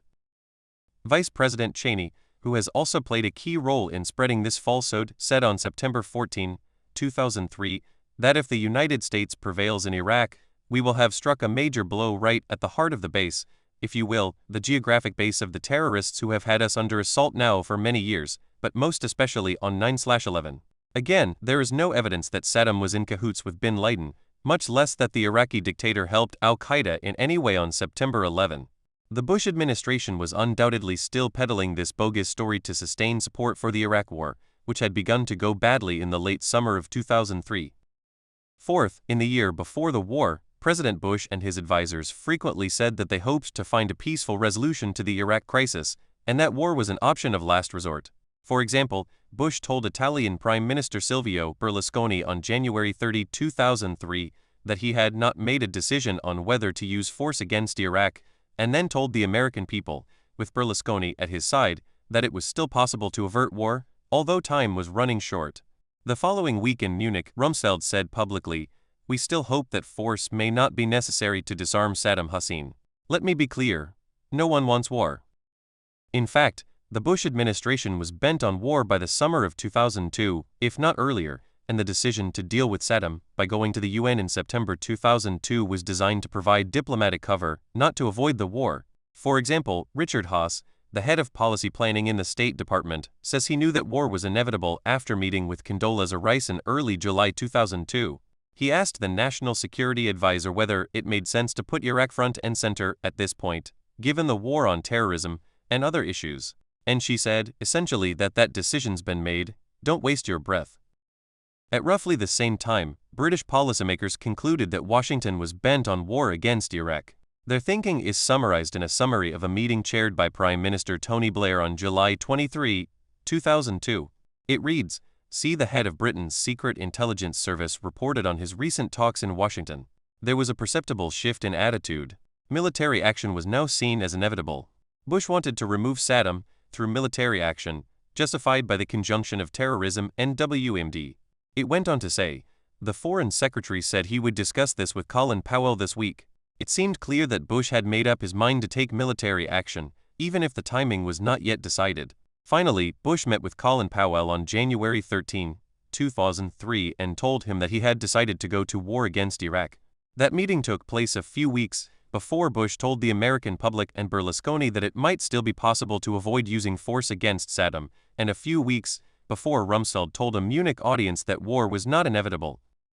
Why leaders fearmonger? Leaders engage in fearmongering when they think they recognize a serious threat to national security that the public does not see, and that the public cannot be made to appreciate with straightforward and honest discourse. They reason that the only way to mobilize their citizens to do the right thing is to deceive them for their own good. Fearmongering, which is a straightforward top-down form of behavior, is antidemocratic at its core, although leaders do it because they think it is in the national interest, not for personal gain. There are a number of reasons why average citizens might not be able to comprehend a particular threat. They might not be sufficiently interested in international affairs to appreciate that their country is facing a lurking danger, even when their leaders give them unvarnished evidence of the threat. Moreover, they might not be collectively smart enough to recognize a specific threat. It is also possible that those citizens might get weak-kneed when confronted with a menacing threat. In short, the broader public might be prone to some combination of ignorance, stupidity, and cowardice. When that happens, according to this logic, the governing elites have to light a fire under their people so that they will rise up to meet the challenge. A good example of this kind of thinking in action was the way the Truman administration attempted to sell a major increase in defense spending to the American people in the spring of 1950. The president and his senior foreign policy advisors believed that the broader public would not fully support the proposed buildup, and therefore it would be necessary to initiate a psychological scare campaign. Of course, when policymakers take a country down this road, they will inevitably face pressure to tell lies to scare their people enough that they enthusiastically back the government's planned policies. It is much harder to argue that educated elites who dispute the seriousness of a threat are either ignorant or dim-witted. This is especially true when you are dealing with experts on the issue at hand. It might be the case, however, that those educated and interested dissenters are perceived to have a wishy-washy view of international politics, and therefore some threat inflation is necessary to stiffen their backbones. It might also be the case that they are simply misreading the available evidence about the danger facing their country and drawing overly optimistic conclusions about the threat environment. If leaders cannot solve this problem by providing the misguided dissenters with more detailed information, the only solution left is fear-mongering. Bamboozling those recalcitrant elites is unlikely to work, however, because those dissenters are by definition knowledgeable about the issue at hand and thus hard to fool. An alternative approach, which is more likely to work, is to use fear-mongering to mobilize the broader public in ways that make it suspicious, if not hostile, to those stubborn experts. They would then be isolated and feel suspect, and maybe even worried about their careers, which would make them more likely to temper their criticisms or remain silent, or maybe even shift gears and support the government's policy. Leslie Gelb, the former president of the Council on Foreign Relations, candidly acknowledged that this kind of fear caused him to support the 2003 Iraq War. My initial support for the war was symptomatic of unfortunate tendencies within the foreign policy community, namely the disposition and incentives to support wars to retain political and professional credibility. There is an alternative explanation for why leaders sometimes turn to fear-mongering that is less contemptuous of the public. It is possible that a country's political system might be prone to paralysis and thus unable to respond in a timely manner to a serious threat. The fledgling American government under the Articles of Confederation certainly fits this description, and some even argue that the system of checks and balances set up under the Constitution is not conducive to recognizing and dealing with external threats in a timely manner. 50 leaders will have powerful incentives to fearmonger when the governmental machinery is sclerotic, because rousing the people might be the only way to force the political system into action to meet the looming danger. It is reasonably easy for policymakers to lie to their publics. For starters, they control the state's intelligence apparatus, which gives them access to important information that the public does not have and cannot get, at least in the short term. Policymakers, therefore, can manipulate the flow of information to the public in various ways, and most people will be inclined to trust what their leaders tell them unless there is hard evidence that they are being deceived. Furthermore, the head of a country can use the bully pulpit to manipulate the discourse about foreign policy in different ways, including lying to the public. American presidents have significant power in this regard. Lying to the public is relatively easy for another reason. As noted, it is difficult for statesmen to lie to each other about significant matters because there is not much trust between countries. Anarchy pushes states to be vigilant in their dealings with each other, especially when national security issues are at play. But that is not the case inside most states, where large numbers of people, including educated elites, are predisposed to trust their government, whose most important job, after all, is to protect them. Robert McNamara once said that it is inconceivable that anyone even remotely familiar with our society and system of government could suspect the existence of a conspiracy to provoke a war. 51 Many Americans would readily endorse McNamara's claim, as they expect their leaders to be straight with them. This trust, of course, is what makes the public easy to fool, and this is why the behavior that McNamara describes is not just thinkable, but we have evidence of it. One might surmise that fear-mongering does not pay because the liar will eventually get caught and be punished by his public. He might lose credibility with his citizens or maybe even be voted out of office when he comes up for re-election. These possibilities are not much of a deterrent, however, mainly because leaders who lie to their publics think they can get away with it. For starters, it is not clear that the lies will be unmasked anytime soon. It took more than 30 years before it became public knowledge that President Kennedy had lied about how he settled the Cuban Missile Crisis. As discussed in the next chapter, he agreed to a secret deal with the Soviets in which the United States would remove its Jupiter missiles from Turkey in exchange for the Soviets taking their missiles out of Cuba. But Kennedy and his advisors denied making that deal during and after the crisis. Furthermore, perpetrators are likely to think that even if they get caught, they will be able to rely on smart lawyers and friends in high places to help them craft a clever defense, so that they can escape punishment. Finally, and most importantly, leaders who engage in fear-mongering invariably believe that their assessment of the threat is correct, even if they are lying about some of the particulars. They think that they are in the right and what they are doing is for the good of the country. Thus, their lies will matter little in the long run if they expose the threat for what it is and deal with it effectively. The end result, in other words, will justify the means. This line of thinking surely underpinned the Bush administration's deception campaign in the run-up to the war in Iraq, and it probably would have worked if the United States had won a stunning victory, like it did in the 1991 war against Iraq. A comment by Washington Post columnist Richard Cohen in November 2005, when the Second Iraq War was going badly, illustrates the cleansing power of military victory. One could almost forgive President Bush for waging war under false or mistaken pretenses had a better, more democratic Middle East come out of it. When elites are likely to fearmonger, regime type influences the likelihood of fearmongering. In particular, it is more likely in democracies than autocracies, because leaders are more beholden to public opinion in democratic states. Of course, not all democratically elected leaders will surmise that their people need to be deceived because they cannot assess the facts of a situation correctly or handle the truth, but some will. There is actually a rich tradition of this kind of thinking on the right in America, where it is widely believed that democracies are at a disadvantage when they compete against non-democracies, because the broader public is an obstacle to developing a smart and bold foreign policy. This line of thinking was evident during the Cold War, especially among neoconservatives and other hardliners like James Burnham and Jean-François Revel, who thought that the publics in the democratic West were prone to appease rather than confront their dangerous adversaries. Neoconservative thinking about the broader public's inability to handle truth is captured in the following comment by Irving Kristol, one of the founding fathers of that movement. There are different kinds of truth for different kinds of people. There are truths appropriate for children, truths that are appropriate for students, truths that are appropriate for educated adults, and truths that are appropriate for highly educated adults, and the notion that there should be one set of truths available to everyone is a modern democratic fallacy. It doesn't work. This perspective, however, is not restricted to conservatives, as is evident from reading The Phantom Public by Walter Lippmann, who was not a man of the right. This kind of behavior may be more prevalent in democracies, but it is not limited to them, because in the age of nationalism, even the leaders of non-democratic countries pay attention to public opinion. Hitler, for example, closely monitored the German people's thinking about all kinds of issues and went to great lengths to ensure that his policies enjoyed widespread public support. His regime, as Ian Kershaw reminds us, was acutely aware of the need to manufacture consensus.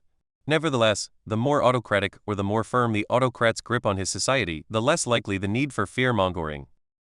Geography also influences the likelihood of fear-mongering. States that share a border with a menacing adversary usually have little need to exaggerate that threat, mainly because it resides next door and is in easy striking distance. In such cases, the public is likely to recognize and fear its next-door neighbor.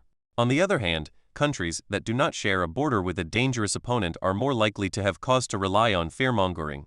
A distant enemy is likely to appear less frightening than a nearby enemy, and thus give leaders reason to inflate the threat. States separated from their main adversaries and allies by large bodies of water, I call these states offshore balancers, are especially prone to fear-mongering, because water is a formidable defensive barrier.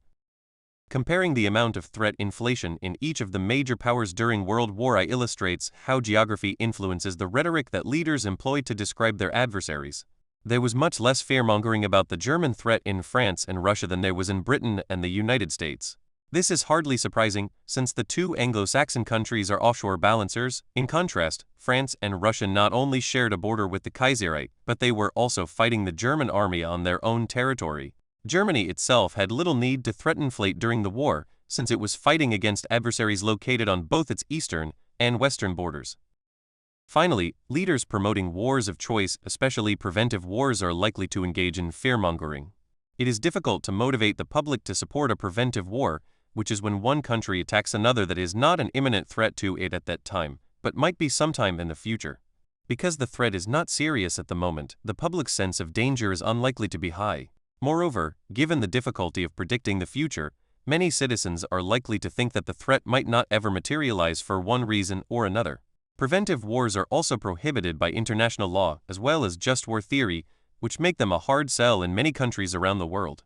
For these reasons, many people, including experts, will want to adopt a wait-and-see policy and hope that trouble never shows up. To counter this foot-dragging, the advocates of war will fearmonger to create the impression that the country is facing an immediate threat and that they are advocating preemptive war, which is when a country attacks an adversary that is about to attack it. Preemptive wars, which are essentially a form of self-defense, are widely recognized as legal as well as just. Regarding the run-up to the current war in Iraq, it is worth noting that the United States is a democracy as well as an offshore balancer, and it was attempting to sell a preventive war. Not surprisingly, the Bush administration told lies and engaged in other kinds of deception to create the impression that Saddam was an imminent threat and that the United States would thus be fighting a preemptive war, not a preventive war. Chapter 5. Strategic cover-ups. Strategic cover-ups can take two forms. Leaders can lie about a policy that has gone badly wrong. The motivating reason for the falsehood is to protect the country's interests, not to shield the individuals who are responsible for the policy failure, although that is usually an unintended consequence. Leaders can also lie to hide a controversial, but smart strategy, because they fear that it will meet serious public resistance and not be adopted. The aim in this instance is not to conceal a bungled policy from the body politic, but to implement a particular policy without arousing strong opposition. In both cases, however, the leaders believe that there are sound strategic reasons for the cover-up. They are lying for what they judge to be the good of the country. Interstate lies are directed at other states, while fearmongering is directed at the home front. Strategic cover-ups, in contrast, are usually aimed at both of those audiences. To be more specific, a leader bent on covering up a controversial or failed policy will always seek to deceive his public and will frequently try to deceive another country at the same time. In other words, the intended audience for a strategic cover-up can either be the home front alone or the home front plus a foreign audience. But the target of this kind of falsehood cannot be just another country, because that would be an interstate lie. Strategic cover-ups, it should be emphasized, are not examples of concealment, which is when leaders deceive their intended audience by hardly saying anything about an important foreign policy problem. With strategic cover-ups, leaders are dealing with international issues that have a public face and are certain to prompt hard questions that the government will have to answer. In those cases, however, leaders will tell lies because they believe that it is in the national interest to deceive their fellow citizens and often other states as well. Why leaders engage in strategic cover-ups? One reason that leaders sometimes seek to hide failure and the incompetence that caused it is because they do not want to convey weakness to an adversary who might exploit it, or because they think that it might damage their relationship with other countries. Of course, they also worry about the home front, where news about botched operations and ineptitude can undermine national unity, which is especially important when fighting a protracted war that is not going well. During World War I, for example, Marshal Joseph Joffre, the commander-in-chief of the French army, bungled the planning for the Battle of Verdun 1916 and then mismanaged the battle itself. He was clearly incompetent and most French political leaders knew it. But they could not tell the public that he was inept when thousands of French soldiers under his command were being wounded or killed each week. They feared that revealing the true facts about Joffre would badly weaken morale on the home front and possibly undermine the war effort. So the politicians concealed their critical discussions about Joffre from the public and falsely portrayed him as an able leader. Concern for morale, as the scholar Ian Ausby writes, prevented him falling into official disgrace. It also would have been foolish to reveal to the Germans that the French forces facing them at Verdun were in serious trouble because they were under the command of an inept general. Israel's behavior in the aftermath of the infamous Kibbutz massacre is another case of a state covering up a failed policy for what its leaders felt were good strategic reasons. On October 14, 1953, a commando force headed by Major Ariel Sharon went into the West Bank village of Kibbutz and murdered 69 Palestinians, roughly two-thirds of whom were women and children. The attack was in retaliation for the killing of an Israeli woman and her two young children a day earlier. The orders from Israel's Central Command, which oversaw the raid, stipulated that the objective was attacking the village of Kibbutz, temporarily occupying it, and maximal killing in order to chase the inhabitants of the village from their houses. There was a huge outcry around the world, including from the American Jewish community, when it became known what the Israeli commandos had done in Kibbutz. Oxford scholar Avi Shlaim writes that the Kibbutz massacre unleashed against Israel a storm of international protest of unprecedented severity in the country's short history. News about the raid was also causing problems for the Israeli government on the home front. Fully aware of the potential for further trouble at home, not to mention the damage that was being done to Israel's international standing, Israeli leaders tried to rescue the situation by lying.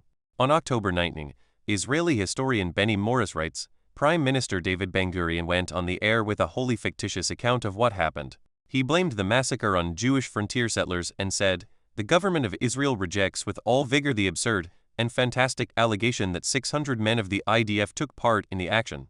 We have carried out a searching investigation, and it is clear beyond doubt that not a single army unit was absent from its base on the night of the attack on Kibbutz." But Ben-Gurion's lying did not work, and on November 24 the UN Security Council passed a resolution expressing the strongest censure of that action. Leaders might also lie to cover up a controversial policy that they believe is strategically sound, but that they want to hide from their own public and possibly other countries as well. The underlying assumption is that most of their fellow citizens are unlikely to have sufficient wisdom to recognize the policy's virtues. Therefore, it makes sense for the leaders to adopt the policy but conceal that fact from their people. Otherwise, public opinion might force the government to abandon the policy, to the country's detriment. The same harsh assessment of the public's ability to think wisely that underpins fear-mongering underpins strategic cover-ups. President John F. Kennedy's efforts to bring the Cuban Missile Crisis to a peaceful conclusion provide a good example of a leader lying to cover up a controversial policy. To end that crisis, before it escalated into a war between the superpowers, Kennedy agreed to the Soviet demand that the United States pull its nuclear-armed Jupiter missiles out of Turkey in return for the Soviets pulling their missiles out of Cuba.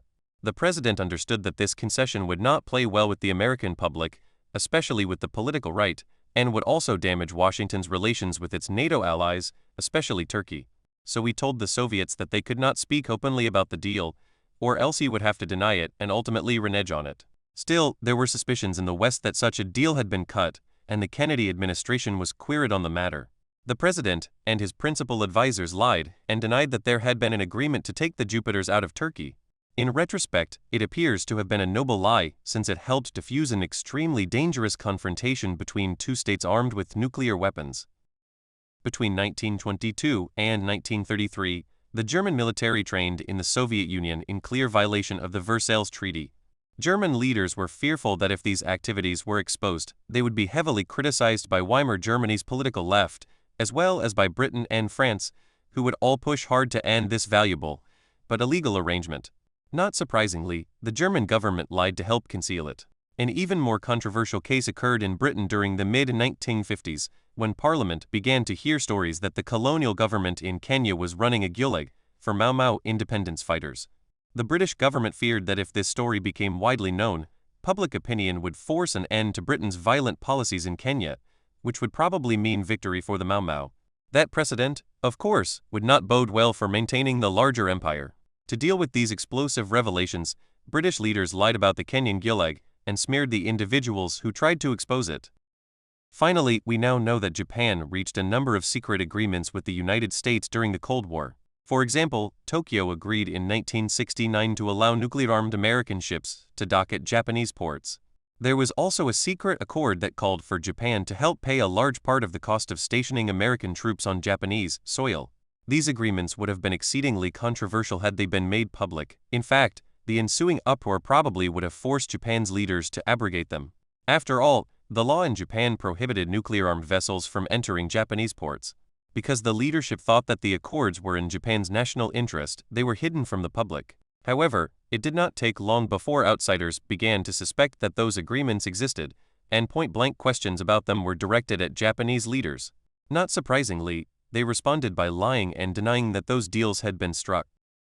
When strategic cover-ups are likely. Stipulating when strategic cover-ups are more or less likely is somewhat complicated because this kind of deception involves two kinds of behavior: hiding incompetence and masking controversial policies, and two different audiences: other countries and the leader's own public. For starters, Let us focus on the question of when a leader is likely to lie to help hide either a failed or controversial policy from another country. Not surprisingly, the circumstances that are likely to push leaders to engage in interstate lying also apply to strategic cover-ups. In both cases, leaders are lying to another state because they think it is in the national interest. This means that leaders are more likely to engage in strategic cover-ups aimed at foreign audiences when their country is 1. Located in a dangerous region, 2. Involved in a crisis, 3. Engaged in a war, or 4. Dealing with a rival rather than an ally. Strategic cover-ups, of course, are more than just interstate lies. Leaders direct them at their own people as well as the outside world. Masking incompetence from the public is most likely to occur in wartime, especially if the conflict is thought to be a fight for survival. The stakes will be so high in such a situation that leaders will not hesitate to lie to their citizenry if they think that it is necessary to avoid defeat and win the war. Furthermore, it is relatively easy to hide mistakes from the public in the midst of a war, because that is a circumstance in which governments are invariably given lots of leeway to limit and manipulate the flow of information. Plus, deception is widely considered to be an important instrument for fighting a deadly adversary. Finally, botched operations of one sort or another are commonplace in almost every conflict, which means that there will be plenty of opportunities, as well as the incentive, to engage in strategic cover-ups. What about controversial policies? They are more likely to be hidden from the public in democracies than non-democracies. The most obvious reason for this is that leaders in a democracy must pay more attention to public opinion because they are held accountable for their actions through regular elections. They cannot enunciate a policy that they think is wise but sure to be unpopular and then ignore the political fallout. In such cases, leaders have powerful incentives to adopt the policy, but not announce the decision publicly, and then lie if necessary to cloak what they have done. There is certainly some accountability in non-democracies, but usually not as much as in democracies. Therefore, a leader of a non-democratic state will be less inclined to veil a divisive policy from his public than his counterpart in a democracy. There are also likely to be more situations that encourage leaders to lie to help conceal a controversial policy in a democracy than a non-democracy. It is commonplace to have vigorous and contentious public debates about weighty issues in democracies, which means that leaders are almost certain to be asked tough questions about their preferred policies. There is also a powerful norm of transparency in democracies, which means that leaders are expected to provide serious answers to those questions, which includes providing the public with some reasonable amount of information on the issue at hand. These circumstances make it hard to hide a controversial policy without lying. In contrast, there are usually not big public fights over policies in non-democracies, which makes it easier for leaders to hide potentially divisive policies without having to lie about them. Thus, when dealing with controversial policies, there is a stronger incentive for democratic leaders to lie than their counterparts in non-democracies. The bottom line is that the likelihood that states will cover up a policy debacle or conceal a controversial policy is usually determined by the same set of conditions that influence interstate lying, but with two important twists. Covering up failed policies is especially likely in wartime, and concealing a contentious policy is especially likely in democracies. Chapter 6. Nationalist Myths. With the rise of nationalism over the past 2 centuries, numerous ethnic or national groups around the world have established or have tried to establish their own state, or what is commonly called a nation-state.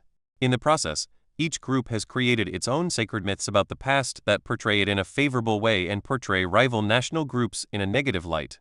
MIT political scientist Stephen Van Evera argues that these chauvinist myths come in 3 principal varieties: self-glorifying, self-whitewashing, and other maligning. Inventing these myths and purveying them widely invariably requires lying about the historical record as well as contemporary political events. Historical error, as the French political theorist Ernest Renan succinctly put it, is a crucial factor in the creation of a nation. Why elites create nationalist myths?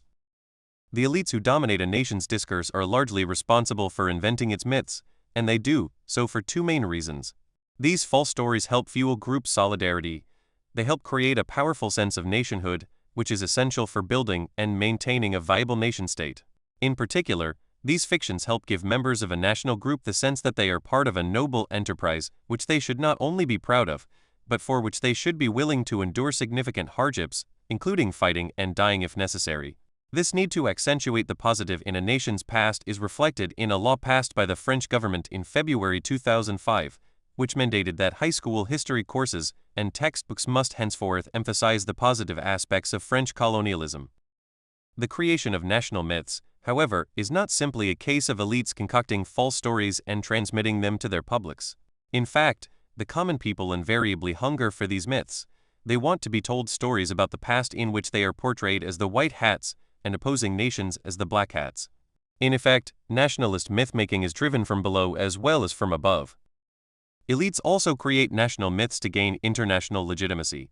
The payoffs on this front are usually small, however, because it is difficult to hoodwink outsiders with stories that are at odds with a fair reading of the historical record. Still, there are two possible exceptions to this rule.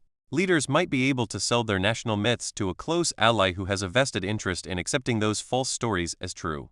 In the wake of World War II, for example, German elites created the myth that their military, the Wehrmacht, had little to do with the mass killings of innocent civilians on the Eastern Front during that brutal war. 6 It was said that the SS, which represented a much narrower slice of German society and was closely identified with Hitler, was largely responsible for those vast horrors. The Wehrmacht, according to this legend, had clean hands. The United States largely bought into this false story during the early years of the Cold War, because it was then working closely with former Nazis, Nazi collaborators, and former members of the Wehrmacht, and also because it was committed to rehabilitating the German army and making it an integral part of NATO. Not surprisingly, as Christopher Simpson notes in his book about Washington's recruitment of Nazis after World War II, a review of the more popular histories of the war published in the West during those years, with a few lonely exceptions, leaves the distinct impression that the savageries of the Holocaust were strictly the SS's responsibility, and not all of the SS at that. Beginning in the late 1960s, however, German scholars began to unravel the real story, which was that the Wehrmacht had been an integral part of the German killing machine during World War II. But, by then, the new German military, the Bundeswehr and NATO, were well established, and it was not a serious political problem for the United States to accept the truth about what happened on the Eastern Front between 1939 and 1945. It is also sometimes feasible for a state with an influential diaspora to export its myths to the countries where the diaspora is located.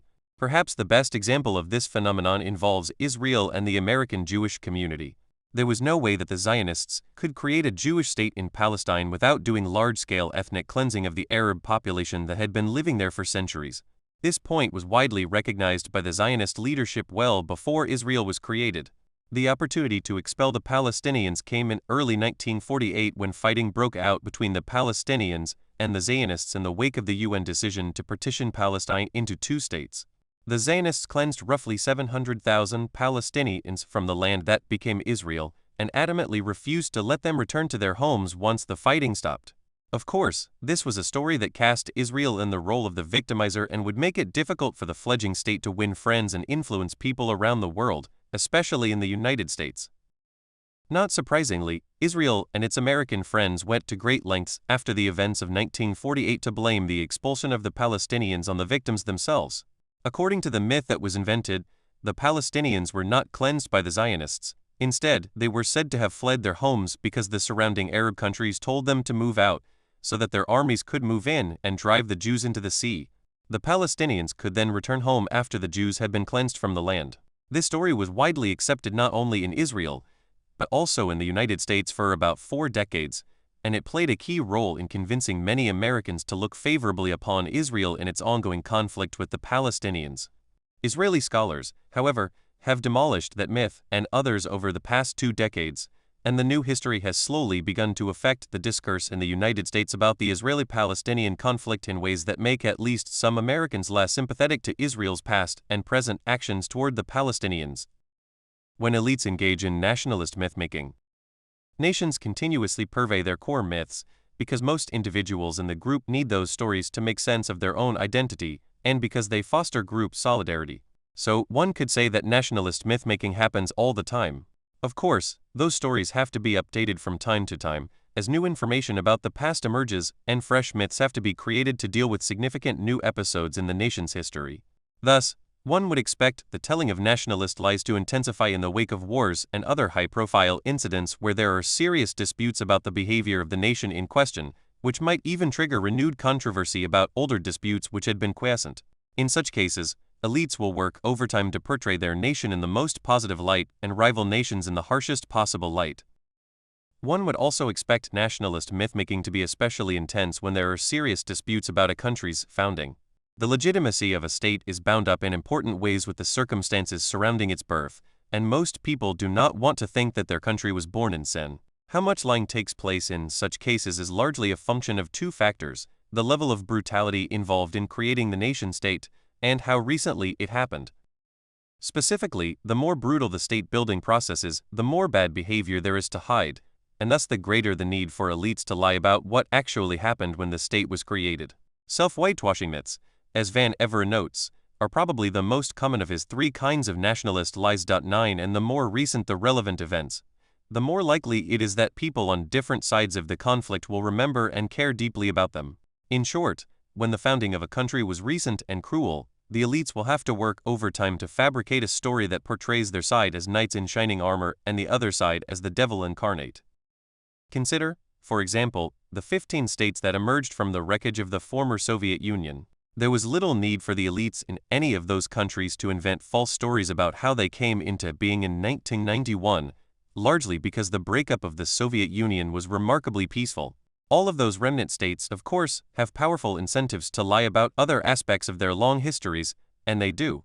Contrast that set of cases with the founding of Israel and the United States, both of which involve serious crimes against the peoples who lived on the lands that were overrun and colonized. Not surprisingly, Israeli and American elites have gone to substantial lengths to whitewash this cruel history, but there is little hand-wringing about this issue in the United States today, mainly because the controversial events happened so long ago that it seems like ancient history.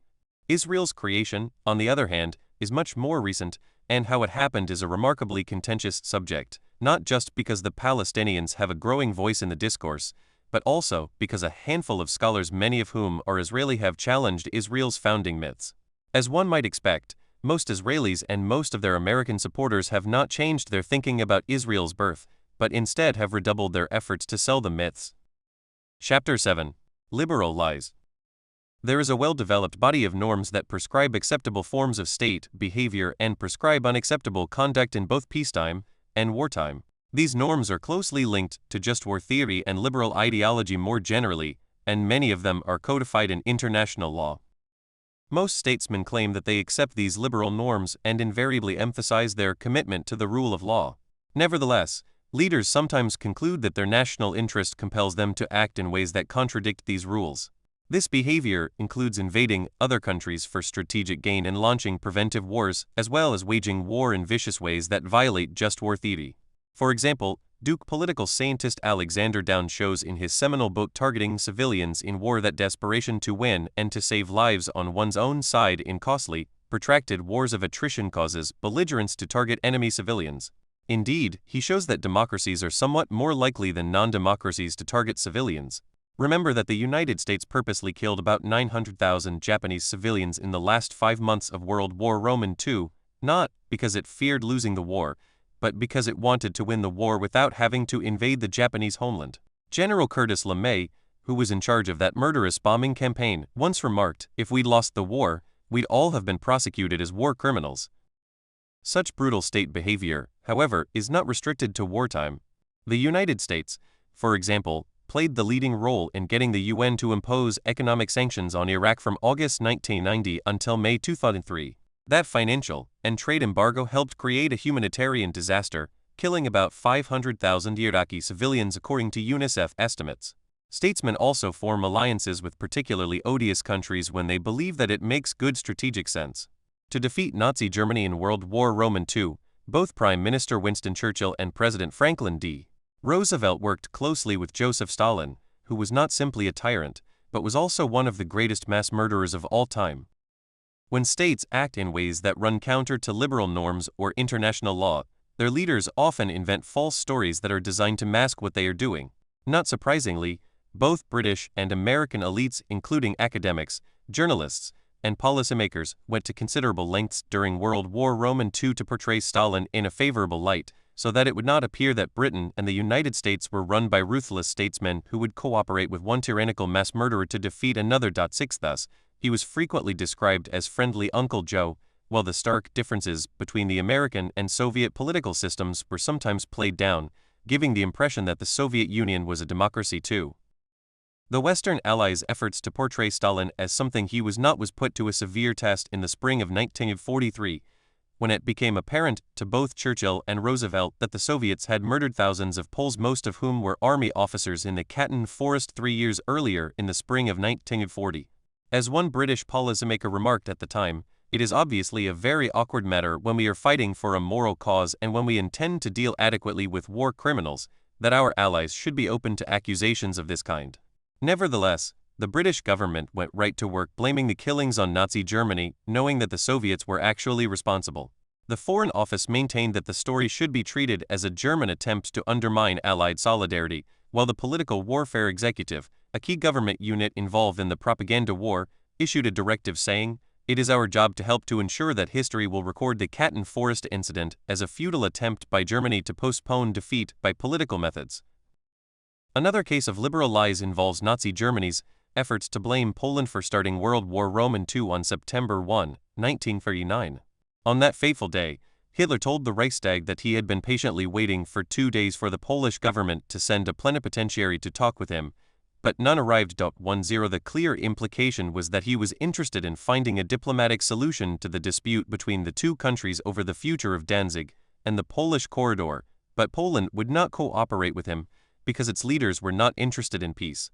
Then, after mentioning his love of peace, Hitler claimed that Poland had fired the first shots at targets in Germany, and that the Wehrmacht was merely returning the fire.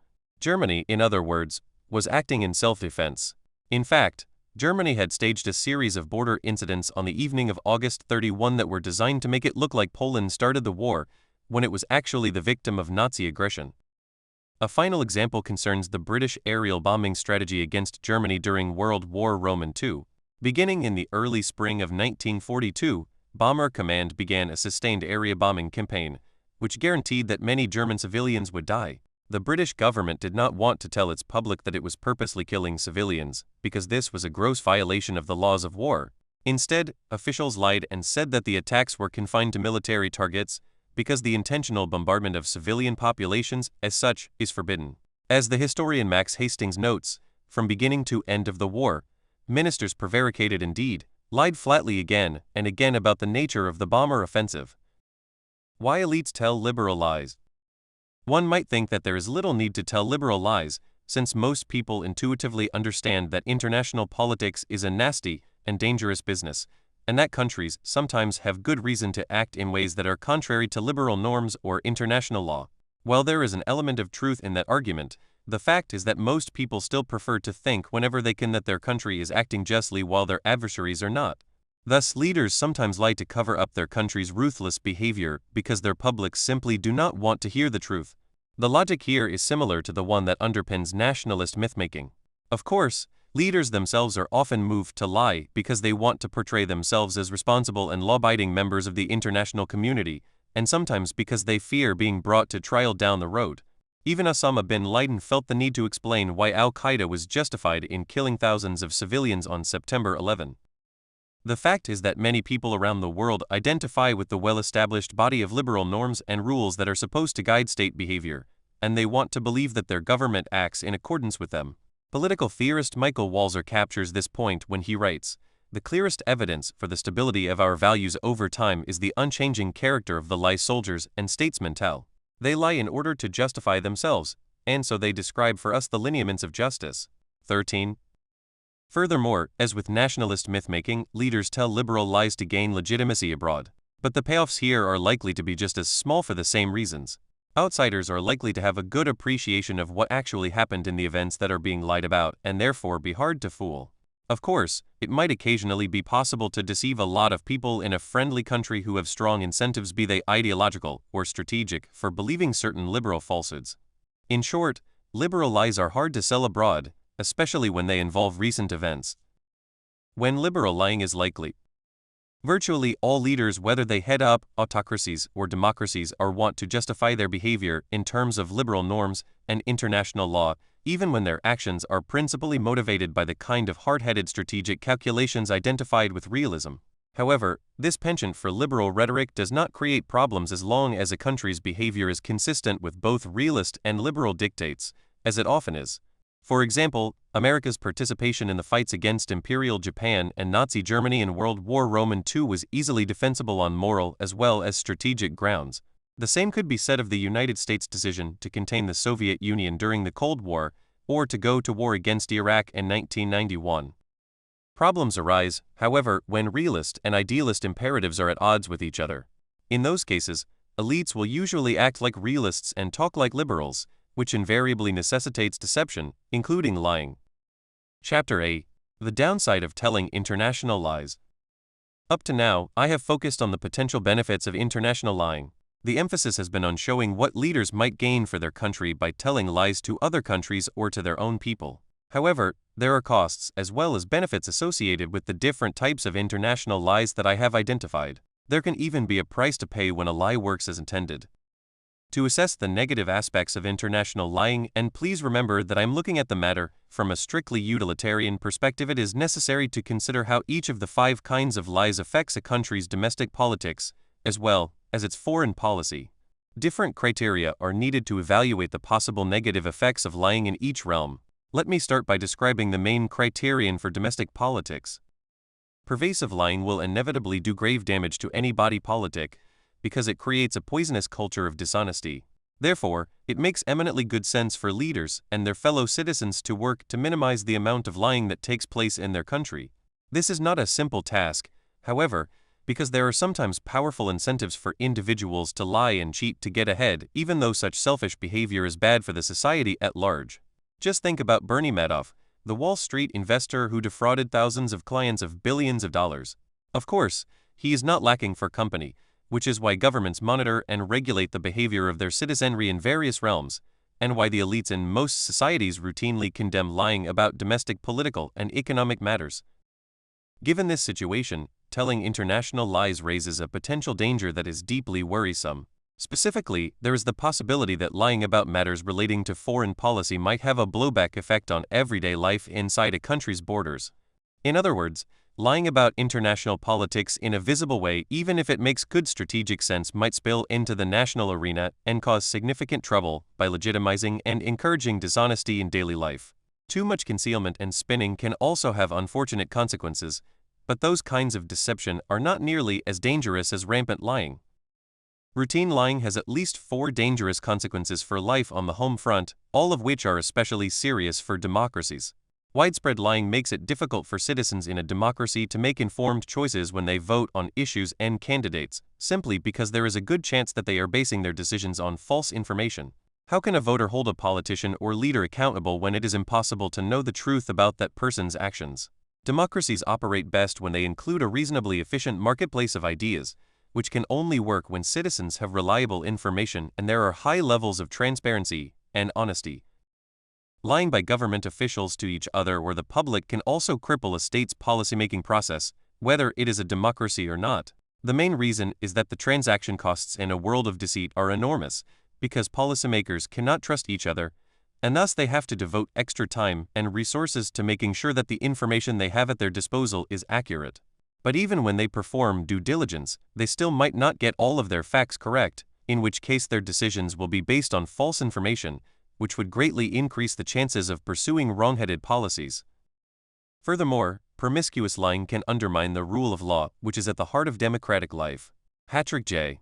Fitzgerald, the special prosecutor who indicted White House aide Louis Scooter Libby in October 2006 for lying about his role in revealing the identity of a CIA aide, put the point well when he said, "The truth is the engine of our judicial system. And if you compromise the truth, the whole process is lost."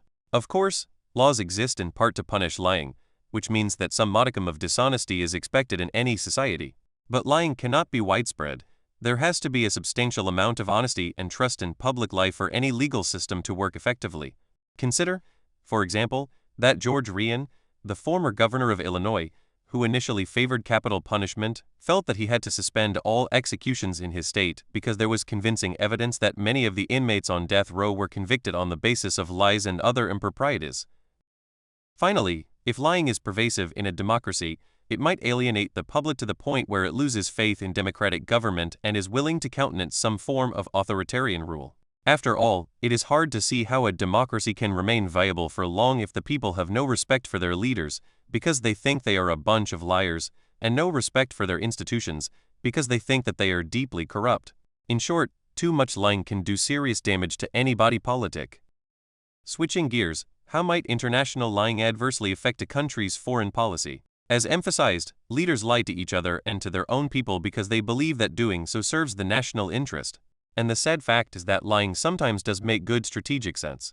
If it did not, there would be no good justification for the various kinds of lies described in the previous chapters. Nevertheless, lying occasionally backfires, in which case a country might end up worse off rather than better off for having told a particular lie. Hence, the key question for assessing the ramifications of international lying is, which types of lies are most likely to backfire and have harmful strategic consequences? In sum, the potential for blowback is the main criterion for assessing the consequences of international lying on the home front, while the potential for backfiring and doing a state more harm than good is the paramount criterion in the foreign policy realm. The dangers of interstate lying.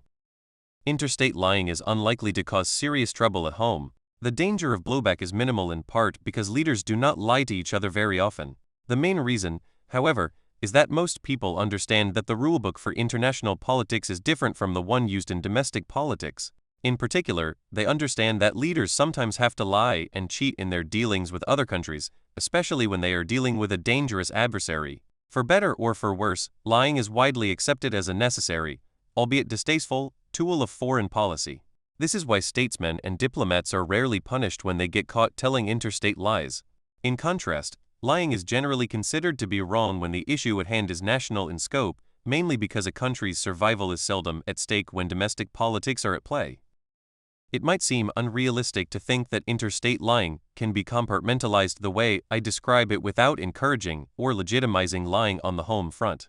But that would be wrong. Reasonably clear boundaries can be drawn that stipulate when lying is acceptable and when it is not. Remember that most of us accept the fact that there are exceptional circumstances where we are allowed to lie in our daily lives without that becoming accepted behavior in ordinary circumstances. For example, when I was a cadet at West Point in the late 1960s, there was a strict honor code, which emphatically stated that a cadet does not lie, cheat, or steal, nor tolerate those who do. Nevertheless, we were allowed to tell white lies. It was called social honor in instances where we might hurt someone else's feelings over a trivial matter. To cite a popular example from the time, if you went to your tactical officer's home and his wife served a dreadful meal, it was acceptable to tell her that the meal was delicious. We clearly understood, however, that telling lies in awkward social situations like that one did not give us license to lie in other circumstances. As noted, the same logic applies to people bargaining over a house or car. They are allowed to lie about the reservation price. It is part of the game, but that does not mean that they are free to lie in their other matters. Interstate politics is another well-defined domain where lying is generally considered acceptable, and where there is not much danger of spillover or blowback.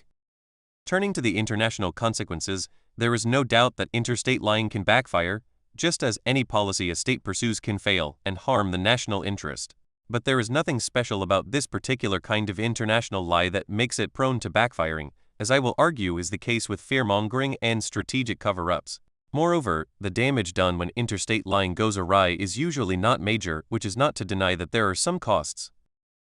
A lie that a statesman or diplomat tells to another country can go wrong in two different ways. First, it might be exposed soon after it is told, which would obviously make it impossible for the lie to have its intended effect. But what about the consequences for the leaders who lied? They are unlikely to be severe because the incentive to retaliate would not be great, since the lie was uncovered before it could do harm to the target country, and since there are usually not good ways for the intended victim to punish the liars. One possible option is to embarrass the liar, but that is a minor punishment indeed, and that sanction is not even likely to work well, since most people understand that leaders sometimes lie to each other for the good of their countries. It is hard to shame a leader with that motive, even if he botches the job and gets caught red-handed. The target state might retaliate by ending ongoing negotiations or pursuing hardline policies against the country that tried to dupe it. In that case, the exposed lie would seriously worsen relations between the involved countries. However, this is unlikely to happen, not only because the lie was exposed and failed to harm the intended target, but also because, as I have emphasized repeatedly, it is taken for granted that states lie to each other.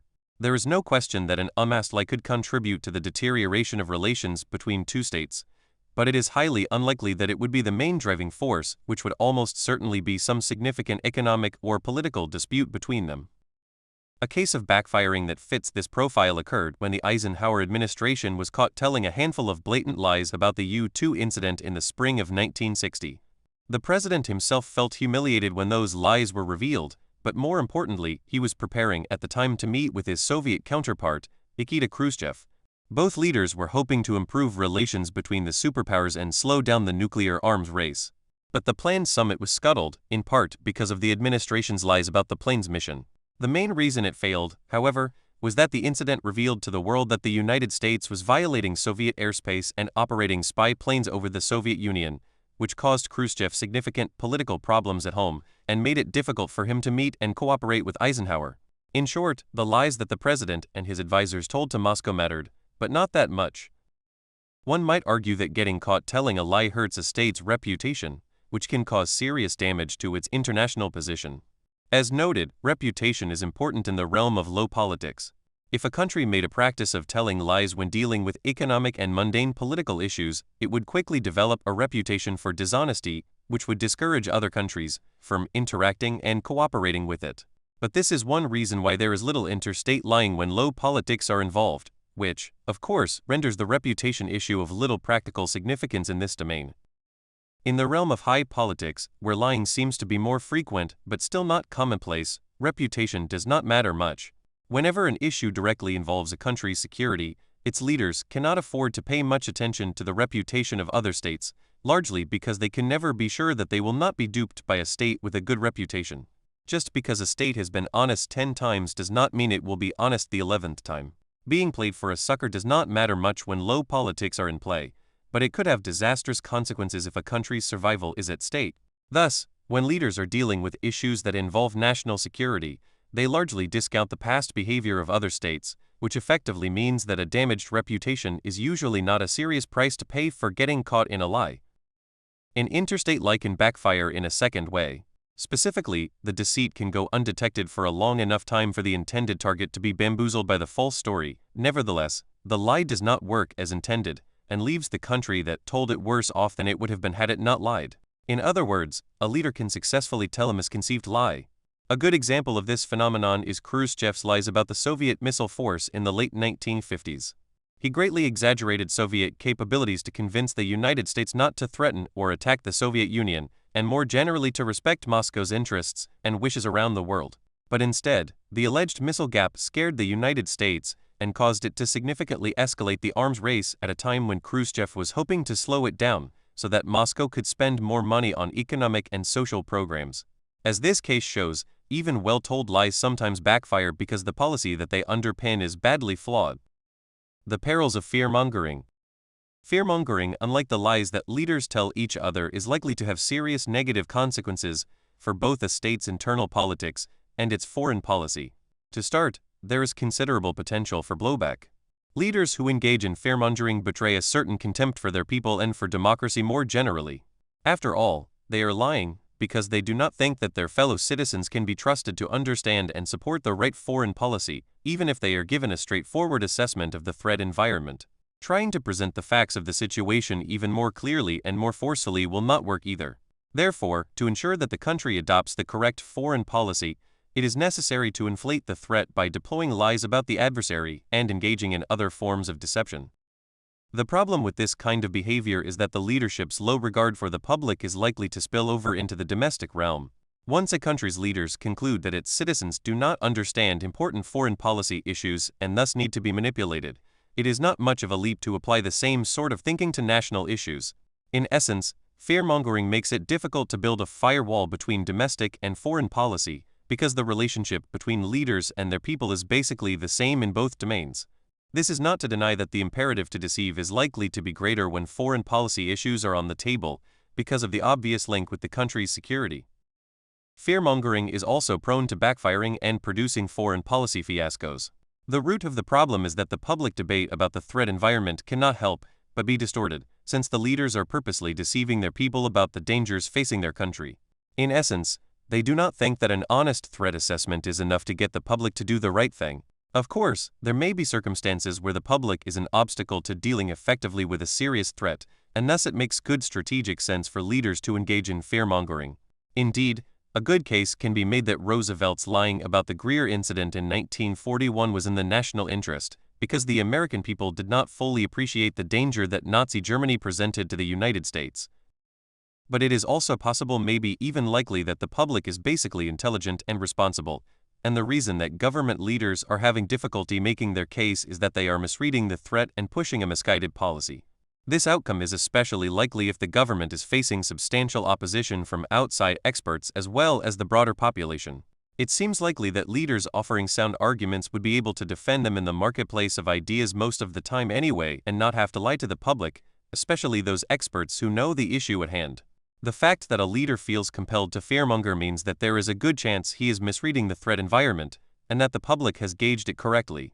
If that is the case, and the government ends up pursuing a misguided policy, it will almost certainly lead to serious trouble. Furthermore, if leaders lie in the service of promoting a flawed policy, they are likely to lose popular support when the public discovers that it has been misled, compounding the country's troubles.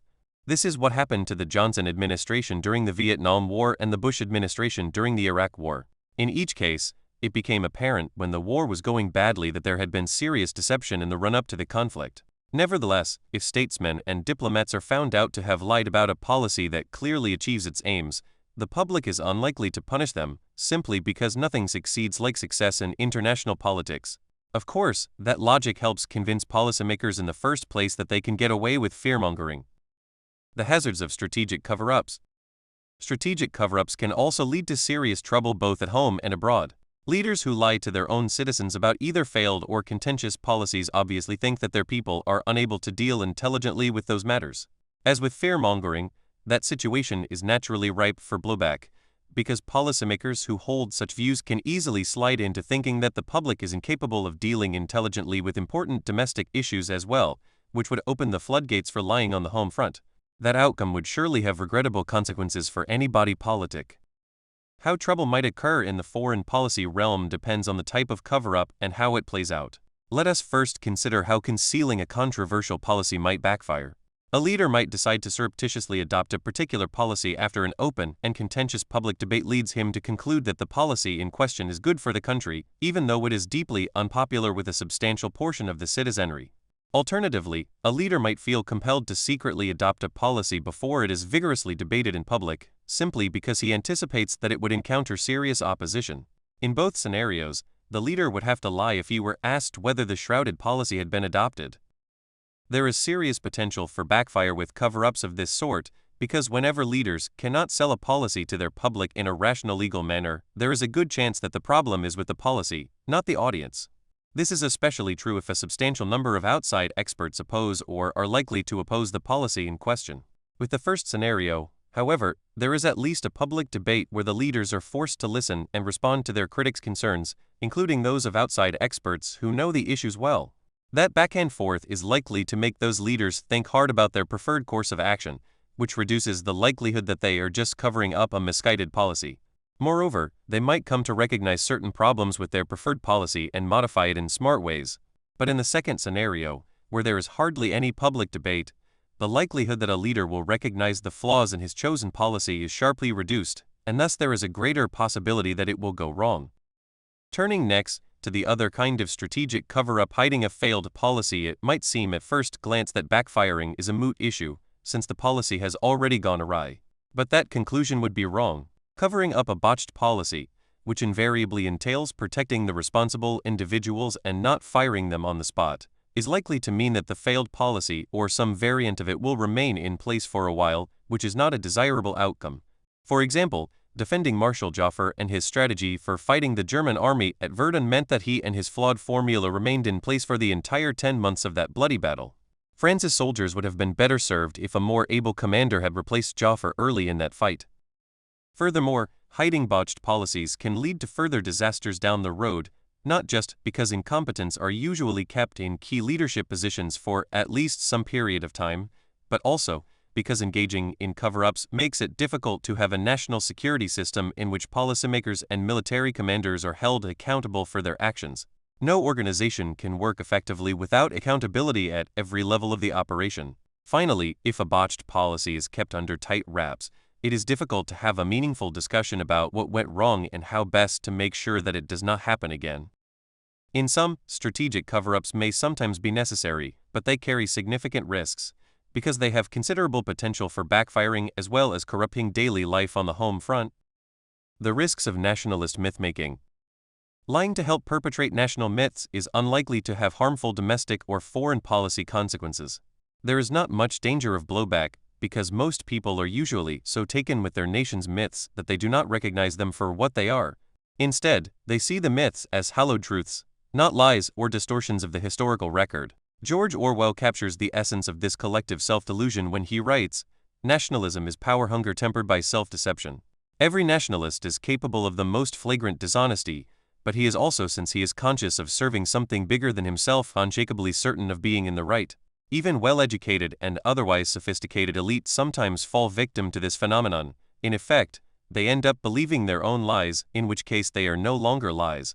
As the scholar Richard Neustadt notes, the tendency of bureaucratic language to create in private the same images presented to the public never should be underrated. What about foreign policy? A number of prominent scholars, including Yale historian Paul Kennedy and Stephen Van Evera, maintain that nationalist myths sometimes lead states to behave foolishly. Indeed, these kinds of myths are said to cause countries to act aggressively toward their neighbors and to refuse to resolve conflicts that are otherwise amenable to a peaceful settlement. Nationalist myths, for example, are said to be a major cause of Germany's aggressive behavior in the early part of the 20th century, including starting World War I. Chauvinistic myths about Israel's history are said to be one of the main reasons that Israelis will not permit the Palestinians to have a viable state of their own, which makes it impossible to put an end to their long-standing conflict. This perspective is wrong, however, because the causal arrow goes in the opposite direction. Foreign policy behavior drives the creation of nationalist myths, not the other way around. Specifically, the rhetoric of nationalism is tailored to suit the behavior of states, which is driven largely by other calculations. For example, Germany's aggressive behavior in the years leading up to World War I was driven mainly by concerns about the European balance of power, and the national myths that it deployed back then were largely designed to justify its belligerent actions. Israel's efforts to control all of what was once called Mandatory Palestine and deny the Palestinians a state of their own has been a central part of the Zionist agenda since its inception in the late 1880s. Israel's actions since its founding in 1948 have been largely consistent with that original Zionist vision, and have not been driven in any meaningful way by the various nationalist myths that Israelis have invented. The main purpose of those false stories has been to whitewash Israel's brutal behavior toward the Palestinians, so that Israelis and their allies abroad think that Israel is always right and the Palestinians always wrong. None of this is to deny that nationalism can be a potent cause of war. Indeed, it has been the most powerful ideology in the world over the past 2 centuries, and it has played a key role in tearing some states and empires apart, and has also led some countries to start wars with their neighbors. For example, Bismarck was motivated by nationalism as well as security concerns when he started and won wars in 1864, 1866, and 1870.14. His goal was not simply to expand Prussia's borders and make it more secure, but also to create a unified German state. And remember that Zionism is effectively Jewish nationalism, and there was no way that the Zionists coming from Europe could create a Jewish state in all of Palestine without behaving aggressively toward the people who were already living in the region. So nationalism is clearly a major cause of war, but the myths that accompany it are not. At most, they have a secondary or tertiary effect on the making of a country's foreign policy. The potential costs of liberal lies. Liberal lies also do not have a significant downside either at home or on the foreign policy front. The same shared self-delusion that attends nationalist myth-making tends to work here as well. Most people do not recognize that lying is taking place because they are inclined to believe that their own country almost always acts nobly. Thus, there is not much danger of blowback. But even in those rare instances when liberal lies do not work as intended, and the public recognizes that their country has acted in an immoral or illegal way, there is not much danger of blowback, because most people understand that the rule book used in international politics is not the same one used inside their country's borders. The liberal lies that leaders tell also have little effect on how their country acts in the international arena. The same logic that underpins nationalist myth-making applies here. Statesmen and diplomats invariably do whatever they think is necessary to maximize their country's security, regardless of what language they have employed to explain past and present actions. In other words, the causal arrow runs from foreign policy behavior to liberal rhetoric, not the other way around. Chapter 9. Conclusion. It is clear from the historical record that although lying is often condemned as shameful behavior, Leaders of all kinds think that it is a useful tool of statecraft that can and should be employed in a variety of circumstances. Leaders not only tell lies to other countries, they also lie to their own people, and they do so because they believe it is in the best interest of their country. And sometimes they are right. Who would argue that statesmen and diplomats should not lie to a dangerous adversary, especially in wartime, if their deceptions deliver strategic benefits? Probably the best example of where lying played an important role in helping a country shift the balance of power in its favor was when Bismarck's falsehoods helped cause France to start a war with Prussia in 1870. Prussia won a decisive victory, which led to the creation of a powerful Germany in the heart of Europe. Moreover, it occasionally makes good sense for leaders to lie to their own people. It seems to me, for example, that President Kennedy was right to lie to the American people about the deal he cut with the Soviets on the Jupiter missiles in Turkey, since that lie helped settle the Cuban Missile Crisis and avert a possible war between the nuclear-armed superpowers. Lying does not always work, however. It is difficult for leaders to snooker other states, because interstate lies are usually directed at potential or real adversaries who are understandably suspicious of anything their opponents might say about matters relating to their security. This lack of trust between rival states explains in good part why there is not much lying between them. It was hard for someone like Churchill or Roosevelt to get away with lying to Hitler, or vice versa, and certainly not for long because they were just too suspicious of each other. Although it is easier for a leader to lie to his public, because people tend to trust their own government, lying to fellow citizens does not always work either. For example, Roosevelt lied about the Greer incident in 1941 to help get the United States more deeply involved in World War II. But his lies had hardly any effect on the American public, which remained in an isolationist mood until Pearl Harbor. Failure to hoodwink the intended target is not the only thing that can go wrong when leaders tell international lies. There is also the danger that their lies will be exposed and harm rather than help their country, as happened when the Eisenhower administration told a series of lies after the Soviet Union had shot down a U-2 spy plane. Of course, lies can backfire even if they are not exposed and are believed by the leaders of the target country. This is what happened when Khrushchev exaggerated the size of the Soviet IPM arsenal in the late 1950s. He ended up fueling an arms race which he did not want and which was not in his country's best interest. The Johnson administration's lying about events in the Gulf of Tonkin in August 1964 is another case where a well-told set of lies backfired. Those falsehoods played an important role in getting the United States into the Vietnam War. Similarly, the Bush administration told various lies in the run-up to the March 2003 invasion of Iraq, which were not exposed at the time, and helped sell the case for toppling Saddam Hussein from power. In both of those cases, the fearmongering led to strategic disasters for the United States. Backfiring is just one potential downside of international lying, the other is blowback, and it is the more worrisome of the two. Leaders who lie to their citizenry for what they believe are good strategic reasons might nevertheless do significant damage to their body politic by fostering a culture of dishonesty. This is why fearmongering and strategic cover-ups are the most dangerous kinds of lies that leaders can tell. Both carry a risk of blowback because they involve leaders lying to their publics, and both are also prone to producing foreign policy debacles. The potential costs associated with the other three kinds of international lies, nationalist myth-making, liberal lies, and interstate lies, are not nearly as great as with fearmongering and strategic cover-ups. What lessons can we draw for future American foreign policy from this examination of international lying? The United States emerged from the Cold War as the most powerful state in the world. That situation is not likely to change in the foreseeable future, as there is only one state, China, that could challenge America's position of primacy. But China has a long way to go before it catches up, and it has problems that may slow or even halt its climb to the top. One at the same time, a large portion of the American foreign policy establishment, including Democrats and Republicans, believes that the United States has a moral as well as strategic responsibility not only to police the entire globe, but to try to shape the politics of individual countries. Moreover, American leaders have not been shy about using military force to achieve their grand goals. The United States has fought 5 wars since the Cold War ended in 1989, and it has been at war for 14 of the subsequent 22 years, 1991 against Iraq, 1995, and 1999 against Serbia, 2001-2002 against Afghanistan, 2003-2011 against both Afghanistan and Iraq. The ongoing wars in Afghanistan and Iraq will surely dampen the foreign policy elite's enthusiasm for reshaping the world at the end of a rifle barrel, but it remains to be seen how much. As a result, it may not be long before the United States marches off on another crusade.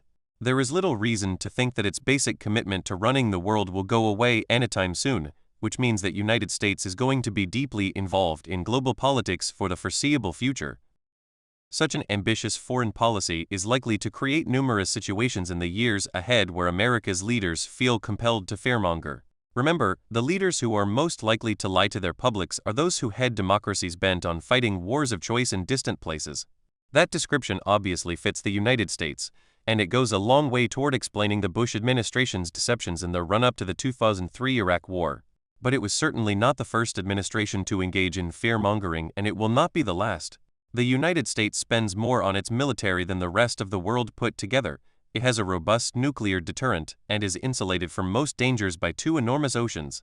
Given how secure America really is, the only way its leaders can justify ambitious global crusades is to convince the American people that relatively minor problems are in fact dire and growing dangers. Given America's global ambitions, therefore, we should expect fearmongering to be a constant feature of its national security discourse in the years ahead. This is bad news, because fearmongering not only can have a corrosive effect on democratic institutions, it can also lead to disasters like Iraq and Vietnam.